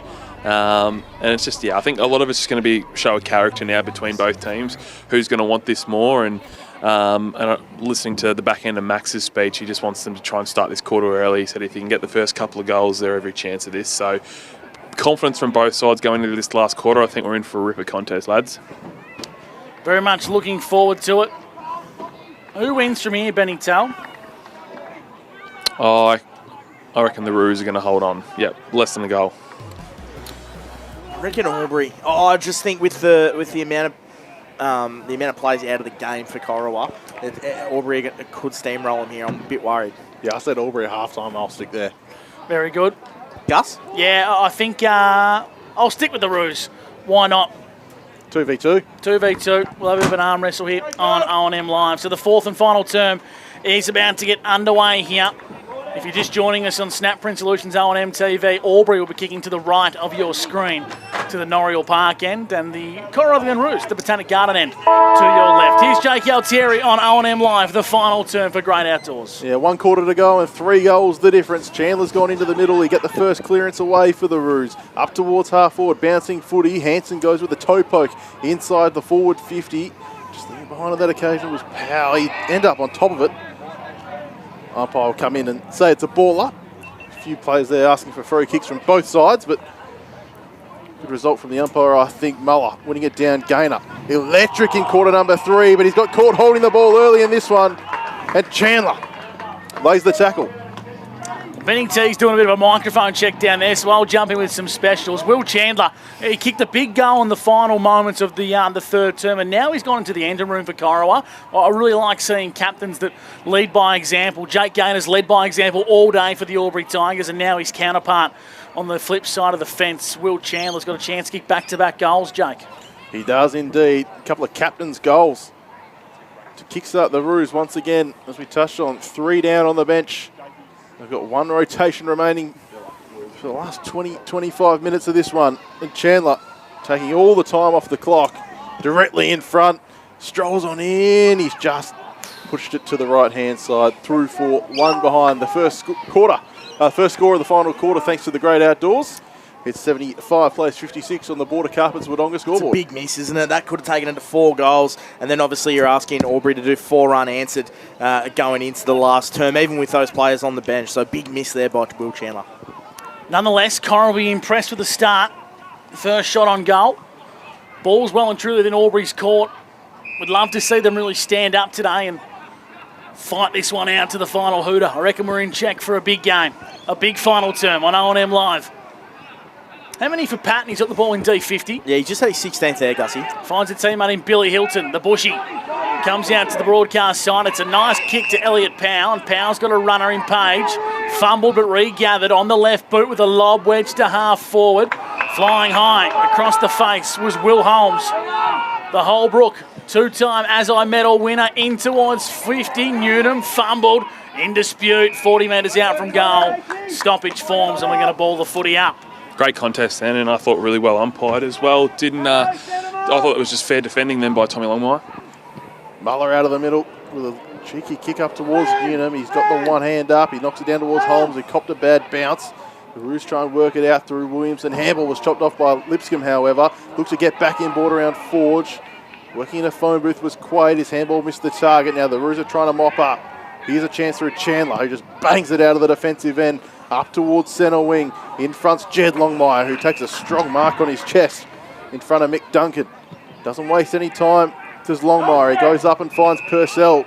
Still 60 to 65 metres from goal. The leads come now. He tries to slice it into the forward pocket to Tex Longmire. He keeps it in the field of play momentarily. No, he didn't. And now it's out of bounds for a throw in. The boundary side, Benny Tallarico. Connor Noonan is playing under some duress at the moment. He looks sore. Yeah, very proppy at the moment, so he's just going to have to tough this last one out for the Tigers. Deep into attack for Cora Rutherglen. Garthwaite fumbled the football. Umpire said it was fair. Might have had it knocked out of his hands. The ball up. Top of the goal square for the Roos. Broadbent competed hard all day. Jed Longmire tries to break through. Page wraps him in a tackle. We're going to have another repeat stoppage. Tell you what, for someone who played footy yesterday, Jed Longmire's been huge for the Roos up forward. Yep. Tex Longmire played footy yesterday as well, or last night for Assumption College. Back in the middle of the forward 50 here for Cora Rutherglen. Cousins clears defensive lines, searching for Quay. Did it land inside the field of play?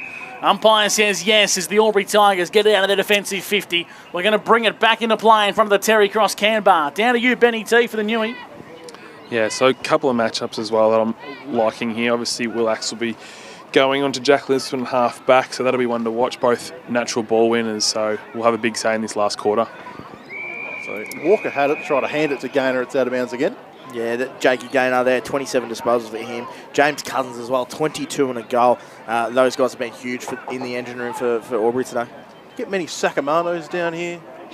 Bobby Sacamano. What's a Sacamano? 30 and 3. No. Dan does footy special, that one. Disappointed you haven't got the vocabulary on board. I listen to the O&M Live podcast. You've got to broaden the horizon sometimes, Gussie. I'll listen to your work, Jake, up in the bra. Dan does footies to new footy media, isn't it? Not more of an old footy media. Yeah, old timer. Gus McLeod. Here's Lavis on centre wing, broadcast side, handballs it over to McCarthy, who takes 2 bounces as he strolls up towards forward 50. Make that 3. Handballs over the top, looking in board. It's Amory, little handball back, or Purcell it was rather, back to McCarthy, who was legged. Umpire says play on, and now it's out of bounds. All that running for nothing, really, as it goes out of bounds inside forward 50. Around the grounds for Mr. Stove's Pool World, or Ray White, I should say. Yarrawonga 64 plays Murderford 44 in the final term as well. I feel like he doesn't have anyone to kick the ball to there, McCarthy, so not a bad result for the Roos, but they can't let Albury, as they're about to do, get out of D50. Hanson sells a bit of candy, throws it on the right boot. He struck the wrong side of the ball. Did Joey Hanson, out of bounds on the full. Joey forgot he's a defender. Maybe the coaching staff did. They've thrown him forward. What are you saying about defenders, Benny? Can't kick. Can't kick a goal. Gee whiz. Bit harsh. He was in the ruck earlier today, Joey Hanson. He's missed a fix it for the Roos. 55. Cora Rutherglen lead after 6 minutes for NZ Albury. Well, if he's a ruckman, he definitely can't kick. Never handball to a ruckman. A little bit of candy there from Cousins. He wants to sit one up to Muller. He had to sit underneath that one. The kick would have been better as a chiseler. And now the umpire, Jason Rain, calls for a stoppage and a little bit of argy-bargy here. Good umpiring. He's actually just fetched it out there, Jason Rain. He's going to throw the ball straight up. Been really well umpired today, lads. Umpires have been great. It's what you like to see in the Ovens and Murray. Gaynor with poise, penetrates one into the corridor, finds a runner. It's Zebuff in the centre circle for the Tigers. Inside 50, Shutt's tracking it back. Walker's got the sit, needs to gather the football, does so now. The snap missed. The snap missed to the near side, a minor score as Albury moved to 57. The Roos 75. Gee, they transitioned the ball so well off half back. They certainly did. Yeah, able to just to pop that bubble, off half back. So it's fantastic by the Tigers and unlucky not to get the reward then. Getting late in the day here at the Albury Sports Ground. It's Axelby who just got it past the fingertips of Walker and finds Tom Longmire, who's a chipping ball again. Mark's paid, and then they're going to play the advantage. Not sure how that works. Umpire calls play on now, up to half forward for the Roos. Bouncing footy, Longmire came in. Purcell's there as well. It's Purcell who lays the tackle. The umpire come in and ball things up. One thing I think Cora will be really pleased at, and every time they go forward, whether it be an entry or not, they're able to just force another stoppage. There hasn't been a lot of slingshot football from the Albury backs today. So Muller took it out of the ruck, but then handed it straight to Chandler, who runs an arc, looks inside forward 50 and kicks it out of bounds on the full. So a chance for Albury to get him on the slingshot. Dan Vaccaro, some 40 winks. Yeah, so the inside 50 count for the day. 38 inside 50s Albury have had. Cora Rutherglen have had the 35. So Albury actually beat them in the inside 50s. Garthwaite retreats to full back. He finds Patton. What are his 40 winks? He'd be high 30s. Ben Patton, he's 40 winks in the high 30s. No, he's had the 17, Ben Patton. Really? Yeah, I reckon he was only on 16 when you asked last time. I just feel like he's been everywhere today. He has taken the kick-outs. Yeah, that's always the one that gets you when Premier Data get involved, the old kick-outs. Here he is again. This will be 18, if math serves me correctly. Yes. Patton, long down the line, searching for Newnham with great hands out in front. Shutt just couldn't quite impact the play. Newnham on the right boot. Centering ball for the Albury Tigers. McCaffrey went back with courage. Handballed in towards traffic, but Cora worked their way through it. Elijah Amory stops and props, and he kicks towards Pickle Rick Lavis, who picked up nicely on the half volley. Wants to use the right boot. Beautiful ball. Finds Axelby. The Roos are out if they can slingshot the ball. Axelby with vision. Finds Cody Shutt. He's got it on centre wing. Yeah, the Jamie Cripps impersonator up towards centre wing. Finds Ayres, who kicked it straight into the man of the mark, but it came back to Ayres. That's Brody. Bangs it inside forward 50 now. Coming across was Kohler with the fist. He'll track it towards the boundary line. It'll go out of bounds for a throw in. Gus, can you shed some light on Patrick Lavis? Why is he Pickle Rick? That's his nickname, Pickle Rick. Yep. Is there any story? I think it started off as Rick and then become Pickle Rick. Is that right? Yeah, it came from Patrick. Yeah, okay. Whatever works. Whatever works. Muller got the tap down to Cousins, so he just clears the danger area with the bouncing ball. It'll go out of bounds. Would be a lasso in the bra, but not in the O&M. You guys play the lasso up there? We do play the last disposal. The Kevin Sheedy. Yeah, the Kevin Sheedy. We don't even pay deliberate down here, mate. So. No. We're flat out playing holding the ball, we are. The umpires like to get involved a bit up there. Fourth term on O&M Live is thanks to Churchy and the boys of the Great Outdoors. Muller's been dominant in the ruck today. He took that one out of the contest. Handball towards Powell. Amory. This is Noah. He's been good today. Finds Jed Longmire, who kicks the ball inside forward 50 for Corowa. Tracking it back was Garthwaite. It falls in towards Dispute. Hilton switches and switches dangerously. It's a foot race. Lavis is there for Corowa. Got 3 Tigers to beat. Does so with poise. On to Axelby, who chips the ball inside 50. He was searching for Hanson. Garthwaite got there first. And now Tex Longmire happy to get another stoppage as valuable time ticks away on O&M Live. The NZ Albury time clock has played 10.5 with Cora Rutherglen 75 to Albury 57 thanks to Border Carpets Wodonga. 20 points of difference around the grounds between Yarrawonga and Myrtleford 70 to 50. But Muller again right on top, but it was straight to Lavis, who can bang it inside forward 50. Longmire's the target. He's got the mark too. In fact, it's McCaffrey. As Garthwaite ran by the footy, McCaffrey takes the mark. Again, just a fantastic kick to advantage. I've been super impressive with Cora's ball movement going inside and just giving their forwards every opportunity to contest the football. So, yeah, this will be a fantastic finish of a great bit of ball play by the Roos. Yeah, protected the drop zone nicely. Tom McCaffrey. Stroll in to extend the margin, make things really difficult for the Tigers. Push it to the left-hand side. So 76 plays 57 on the Border Carpets Wodonga scoreboard. Big miss there, Ben Talarico for the Newie. Say that again, sorry, Gus. A big miss there. Yeah, massive miss. It would have just made life really, really hard for the Tigers. Thanks for that one, Luke Darcy. Say that again. Anyone else picking up my gag there? Say that again. Say that again as the ball goes out of bounds. It's going to be out of bounds on the full here, I think, Benny Tal. Free kick to the Roos in front of the club rooms. Yeah, it looks like Jaden Forge has got the football. But the reason I was distracted, Big Jackson Broadbrent's come off for his first spell of the day. So he's put in a massive work solo rucking. He just needs a quick spell. So I think it'll be interesting to see. Yep, Joey Hanson's in the ruck. There you go. Just heard Joel Price yell that out. I reckon if you looked up in the dictionary, country footy ruckman, he would be Jackson Broadbent. 100% exactly what you're looking at. Jake knows a little bit more about him. What's the football CV of Jackson Broadbent? Yeah, through Eton, part of the Southwest Academy of Sports down there. Played a bit of footy for the Peel Thunder and the Colts.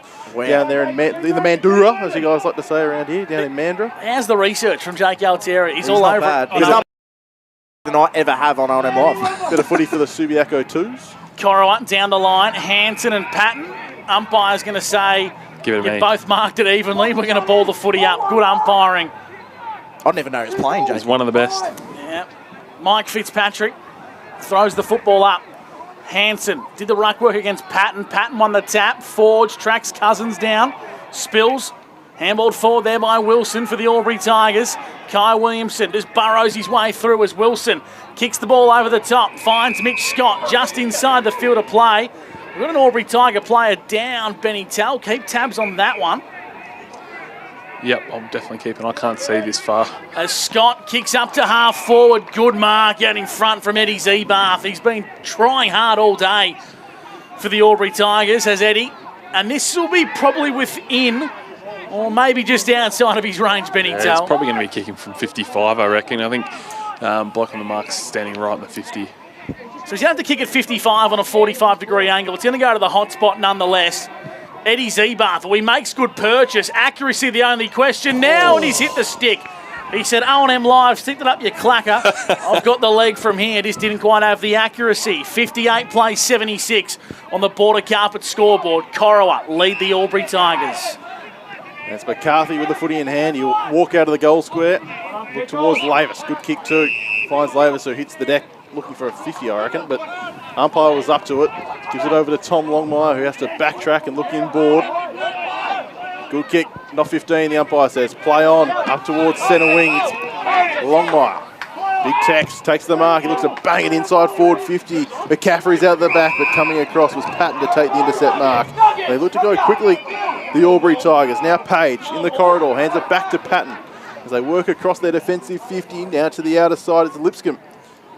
Fingertipper eventually takes the mark, third or fourth bite of the cherry. Now looking inboard is Lipscomb. He's got them lining up, the Tigers. One of those is Muller. Bursting past was Cousins. Now they're on to Hillary, or Hilton rather. Now banging inside forward 50. Newnham taking it on the chest. And this is well within his repertoire. Yeah, it certainly is. He's been the bright light for Auburn in the forward half, and I think they'd be really pleased with him being able to find a bit of form, taking his time at the top level at O&M. So, yeah, he's been fantastic today, though, for the Tigers. Had plenty of shots from about this distance / angle 2-2 today. Connor Newnham looking to really spark this game to life in quarter number 4 is Connor Newnham. He sends it on its way. He's cheered, come on. And he's actually missed it to the left-hand side, Connor Newnham. Tried to will it in. Oh, Cardinal sin that, my goodness. So it's 59 plays 76 on the border carpets Wodonga scoreboard. You can only do that one when it's going over the posts, I reckon, to try and lure the goal umpire I in. thought that's what he thought was going to happen and just didn't come back quite enough. But he was pretty happy with that big Connor Newnham. Liam McCarthy at fullback to bring it out to the broadcast side. Tex Longmire's going to have to impact the play. So too Lavis. Muller appealed for the mark. I think there might have been a fist in there, but the umpire's paid it. Centering ball. Great kick from Muller to Matt Walker. They're very happy with that one, the Tigers. Yeah, they certainly are. And like you said, I think a little bit unlucky there. I reckon there's a fair bit of fist on that one. But you can't do much about that. And Albury good enough to capitalise on a really strong entry by Isaac. Just put it to the space, let Matty Walker lead onto it. And like he touched on before, I feel like he's been reasonably well held by Tommy Longmire today. Relatively quiet for his illustrious standards. 30 goals to date, 1 this afternoon to take his total of 31. Walker, a big kick for the Tigers, 50 metres out. Norriel Park end, it looks to be to the left. It is to the left. It's another minor score. Albury 8-12, Corowa 11-10. It's a 16-point lead to the Roos, thanks to the great outdoors. Yeah, played 17 minutes on the NZ clock as well. Time is of the essence now, you'd think, for the Albury Tigers. Ball comes back inboard. Finds McCarthy. Almost on true centre half back. Again on the 45, looking for Axelby. How many for Axelby? Are we taking his numbers? We're not taking his numbers, but he has had a lot of it, Gussie. Back to McCarthy, had a couple bearing down. He got the handball across to Lavis. Asked a lot of broadband. He has to go back and try and fetch it. Ball in dispute now. Quaid getting it off the contest. Little handball over the top, not his best for Cousins. We had to wait for it. Longmire chops it off. That's Jed. Went looking for Tex Longmire, who keeps it in front of himself. And then Garthwaite slams into the turf. The umpire said that'll just be a ball up. But they look to remonstrate with Ryan Garthwaite too. I thought it was a 2-motion tackle. I agree, Gus. I agree. Nonetheless, umpire says it's a ball up and got the game going quickly, which is good officiating. Sliding in his forward on the attacking point of the square. Now it's a congested forward line that awaits. Good work from both leaders there, Garthwaite and Chandler. They just spurted the fight. And now Forge sets out to the top of the square. Backing back is Garthwaite, spills out the back. McCaffrey off the ground. Corowa kick a much needed goal on O&M Live. 82 plays 60. It's a 22-point buffer to the Roos. Yeah, boy, that is going to make it really, really hard for the Tigers now. And as you said, clock is against them. And it was sort of the story of the day, I feel. Like Albury time in forward half, then weren't able to capitalise with a couple of set shots, and then Corowa able to get it down the length of the ground and finish with a great crumb there by Tommy McCaffrey. Yeah, they've got two enemies now, Albury. They've got the time and then they've got the scoreboard. So they've got to get to work immediately. They wasted a couple opportunities, but what great persistence there by Cora Rutherglen. They've been the better team all day and they deserve it if they get over the line here. First goal of the quarter coming at the 18.5 minute mark for NZ Albury. Just taking our sweet time, Jakey. Might be a 20-minute quarter by the way we're going here. It's Gaynor out of the middle, just left the footy behind. He was a little too quick for it. And then Amory threw the head back. And he'll win the free kick, Noah Amory. Just the defensive side of centre as Cora looked to shut the game down late in this fourth term. He goes up towards half forward. Chandler was the target, but Hillary nudged him under the footy. Takes the intercept mark. Short one's on to Patton. Got to go hell for leather here, you think the Tigers, and they do. They find the corridor through Cousins. Had a couple of runners flying by. He opts to kick instead. Walker's the target on this occasion. Over his head, shut with a great pick-up and the free kick too. Off his bootlaces and get one high. He's been outstanding today, BT, for the Newie. Yeah, he certainly has. He's really stepped up in the absence of Tommy Forrest in that back half, and he's had some huge one-on-one contests, which probably would have led to a goal if he wasn't there. 82 plays 60 on O&M Live. 19 and a half, almost 20 minutes gone. Fourth and final turn for the Great Outdoors. Kai Williamson, long down the wing for Cora Rutherglen. Flying over the top was McCarthy. Elijah Amory gets the ball to his advantage, breaks away and chisels one up to half forward. Had a bit too much on it for Chandler. Now Gaynor breaks away for the Tigers. He finds Hillary at centre half back, who's worked into the game nicely. The former Yakandanda Roo comes out now to find Quaid. Jesse, the younger of the two brothers. No Ty Quaid playing today. As Holmes marks across half back for the Albury Tigers. They trail by 22 points after 20 minutes on O&M Live. The NZ Albury time clock is ticking away from the Albury Tigers. Across the face of goal, Garthwaite finds the runner in Duncan. Duncan for the Tigers, goes long down the line. Lipscomb over the top to Page. Page needs to keep running, but he gave it back to Wilson. This is the crucial kick. Wilson centres the ball, searching for Patton. Gaynor got the crumbs once again. Gaynor gets the 40, kicks on goal, touched on the line and marked on the line by McCaffrey. Could that be a match-winning moment for Corowa? He's got the ball to Lavis. Lavis, he just slams it on the boot, kicking to space. The two ruckmen, this is the slowest race you've ever seen, my goodness. It's Muller. He tracks the footy back and then signs a high one up towards half forward. Quaid and Gaynor can work it out between themselves. Gaynor had a man coming straight at him. Got a handball the way to Holmes. He was claimed straight away. It'll be a ball up just inside forward 50. McCaffrey it was, coming off with a strong tackle. Big moment in the game there. Beautifully called by Jake Altieri from Waterbandag. It was Broadbent who got the tap over the top. Amory ducked the head, and now he might be in trouble, Amory. Oh, the umpire said, no, you're not. I'll just ball it up. What a game. What a game. 21 and a half minutes gone, NZ Albury time clock. 22-point lead to Corowa. They hadn't beaten the Albury Tigers for 10 years until last year. Now they're on the brink of beating them twice in a season. Pinballs around, 55 metres out. Albury regather the football. Holmes on the right boot. Umpire said play on it, wasn't touched. Walker at the top of the square. Mitch Scott with a soccer. Paddling it towards the goal square. Tracking it to the goal line, and very clever from Liam McCarthy. He happily concedes a minor score. 8-13-61 to 12-10-82, and Corowa are going to take more precious time off the time clock. Clock hits the 22 and a half minutes. Yeah, you'd think there wouldn't be long left with only one goal scored in quarter number 4. Opening term went 23 minutes with 2 goals. So Axelby with the kicking duties. Quaid out the back, gave it to Hillary, who just bangs it back from where it came from. Oh, through the hands out the back. Now Lavis able to mop up.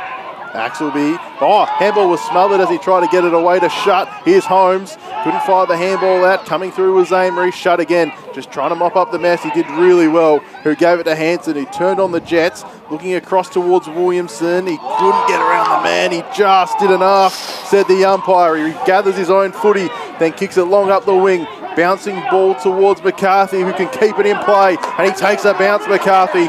Looking inside 50 now. End-to-end stuff for the Roos, and it results in an out of bounds as it bounced off the chest of Purcell up forward. Benny Town, what's the Corowa bench screaming out for so much for?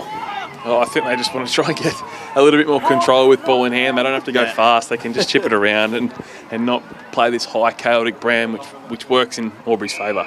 Boundary throw in. Is it going to be born back into play again? Yeah, I think so. So another boundary throw in here. 23 and a half minutes gone for NZ. 82 play, 61. Corowa in front. Muller been super in the ruck today for the Tigers as Albury bring the ball in towards the centre square. Elliott Powell's there, so too is Ryan. Now Powell, the overlapping run comes. It's Jesse Quaid for the yellow and black. Sends one inside 50. Mitch Scott marks uncontested for the Albury Tigers. He's got to go back and kick it. He's being a bit too lackadaisy, I reckon, here. The clock here. The clock hits 24 minutes.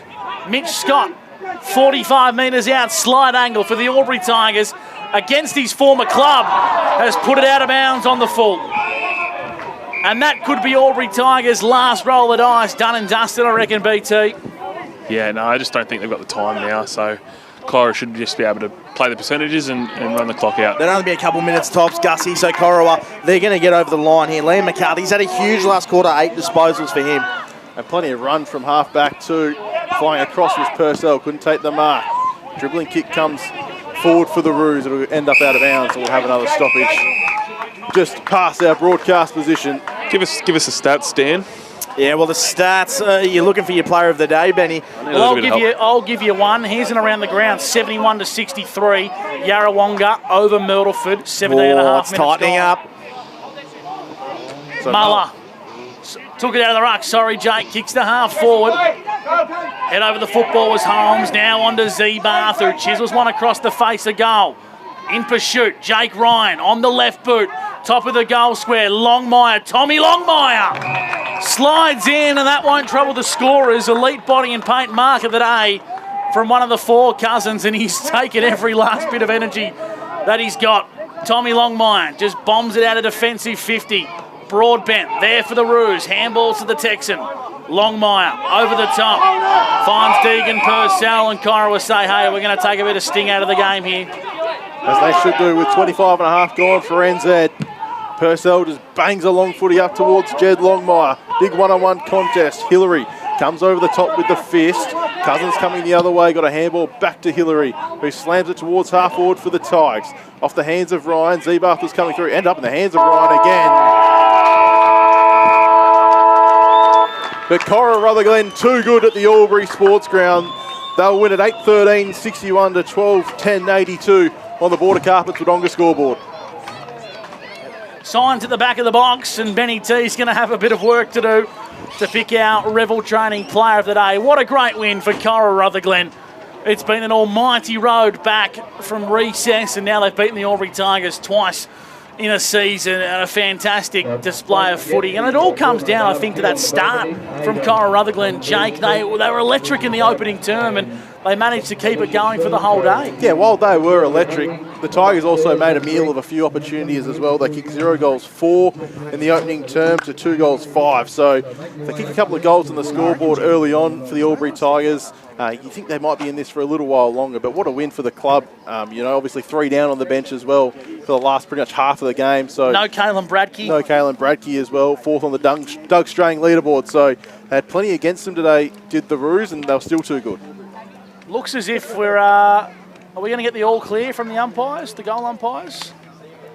We are all clear from the men in green. I thought they were coming over to tell us something was wrong for a second there. Full time at the Albury Sports Ground. Corowa Rutherglen 12-10-82 to the Albury Tigers 8-13-61. And around the grounds, 64 play 71. Now I'm going to get Trent Geddes in the studio to get this feed up, because I reckon we're going to head across to the Yarrawonga Pigeons Myrtleford Alpine Saints game after our Revel Training Player of the Day award. Ben Tellerico got a few blokes to choose from. Yeah, I'm getting a lot of eyes. A lot of boys are looking at me, so clearly a couple of people happy with their games. Well, I'm going to give you a few contenders I thought Jed Longmire was excellent. You got it, nail on the head there. Especially considering he played a game of footy last night. Our Revel Training Player of the Day. Interview is coming up with Ben Tellerico. He's going to head down there and catch up with Jed Longmire, the co-captain. Down to you, Ben Tellerico, our Revel Training Player of the Day. Bloody oath, yeah. Obviously, Jed, as you said, 3 down. Took a lot of guts then to get over the line against a hungry Albury outfit, mate. You'd be bloody wrapped by the boys. Yeah, super proud, mate. Super proud of the boys. Obviously, we We got over the line with these boys just early in the year.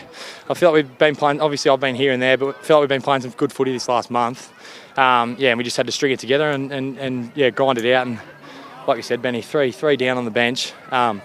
Super proud of the boys just in the second half to grind it out. So yeah, and one thing I noticed, mate, obviously seems to be a lot of energy, a lot of confidence amongst the group. Boys obviously were pretty energised coming into the game, like a good challenge obviously coming to the sports ground. Prior to this season, it's obviously been a pretty tough venue to play at.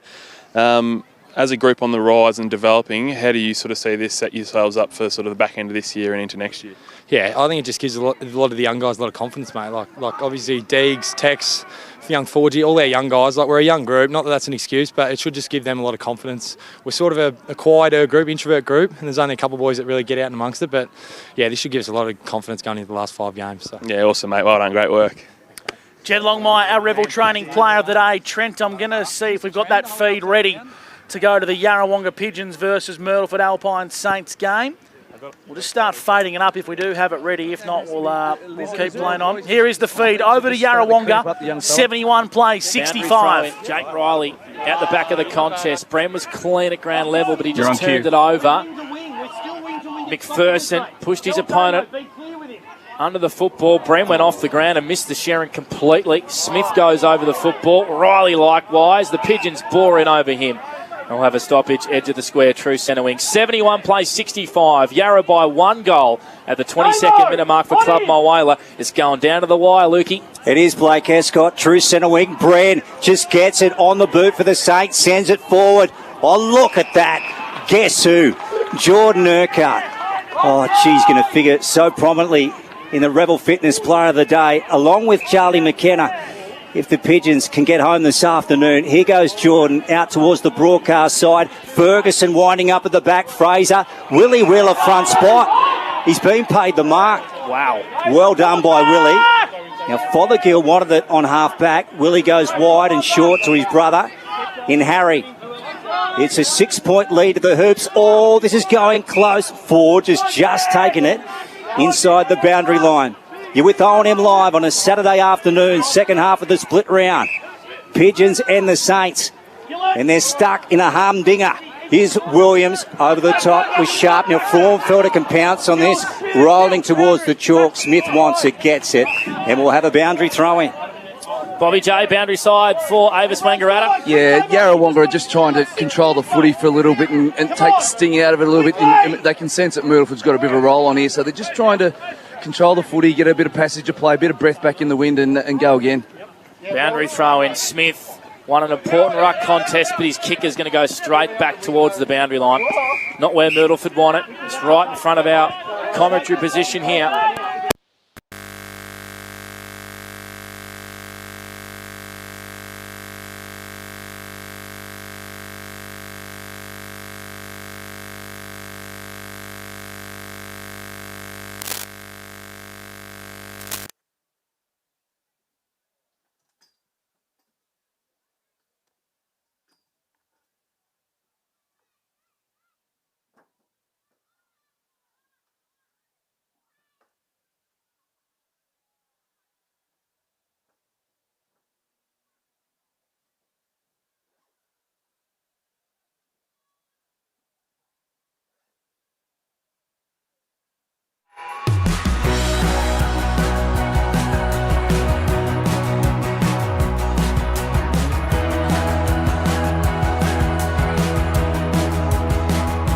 SS&A, this is your place. All right. I love you. Have a good shift. The all-new Nissan Navara, built for the grid shift.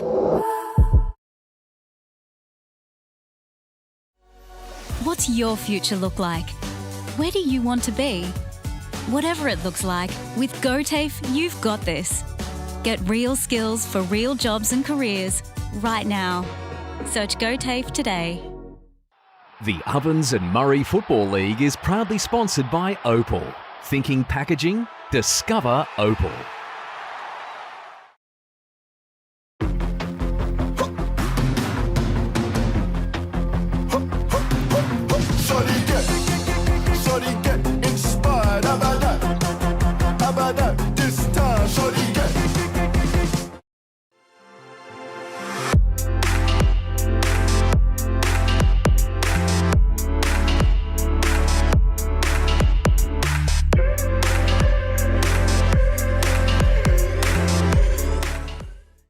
Explore where your new home begins. Discover our designs. Discover local land. Discover what's possible. Visit Sundancer Homes new sales centre and showroom at 482 Kiowa Street, Albury.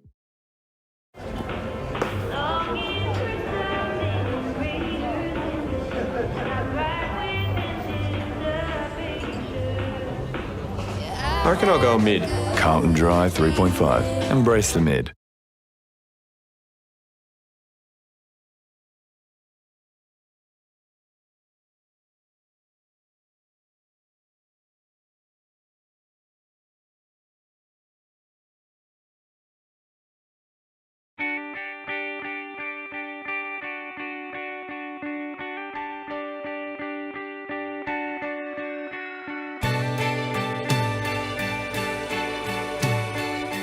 No one celebrates life like you do. At Tobin Brothers Funerals, we're here to help you celebrate the life of your loved one, your own special way. Tobin Brothers Funerals, celebrating lives.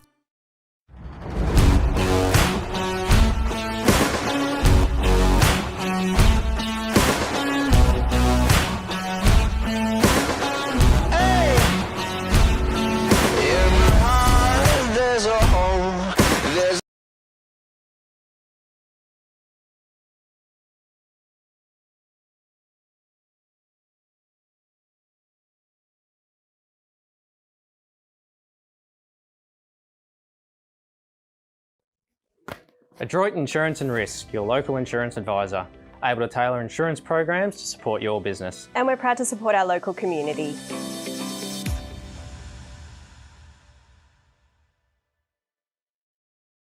This goes out to all the athletes, the fitness buffs, and the huff and puffs. On your marks, get set. Find your perfect fit at the athlete's foot.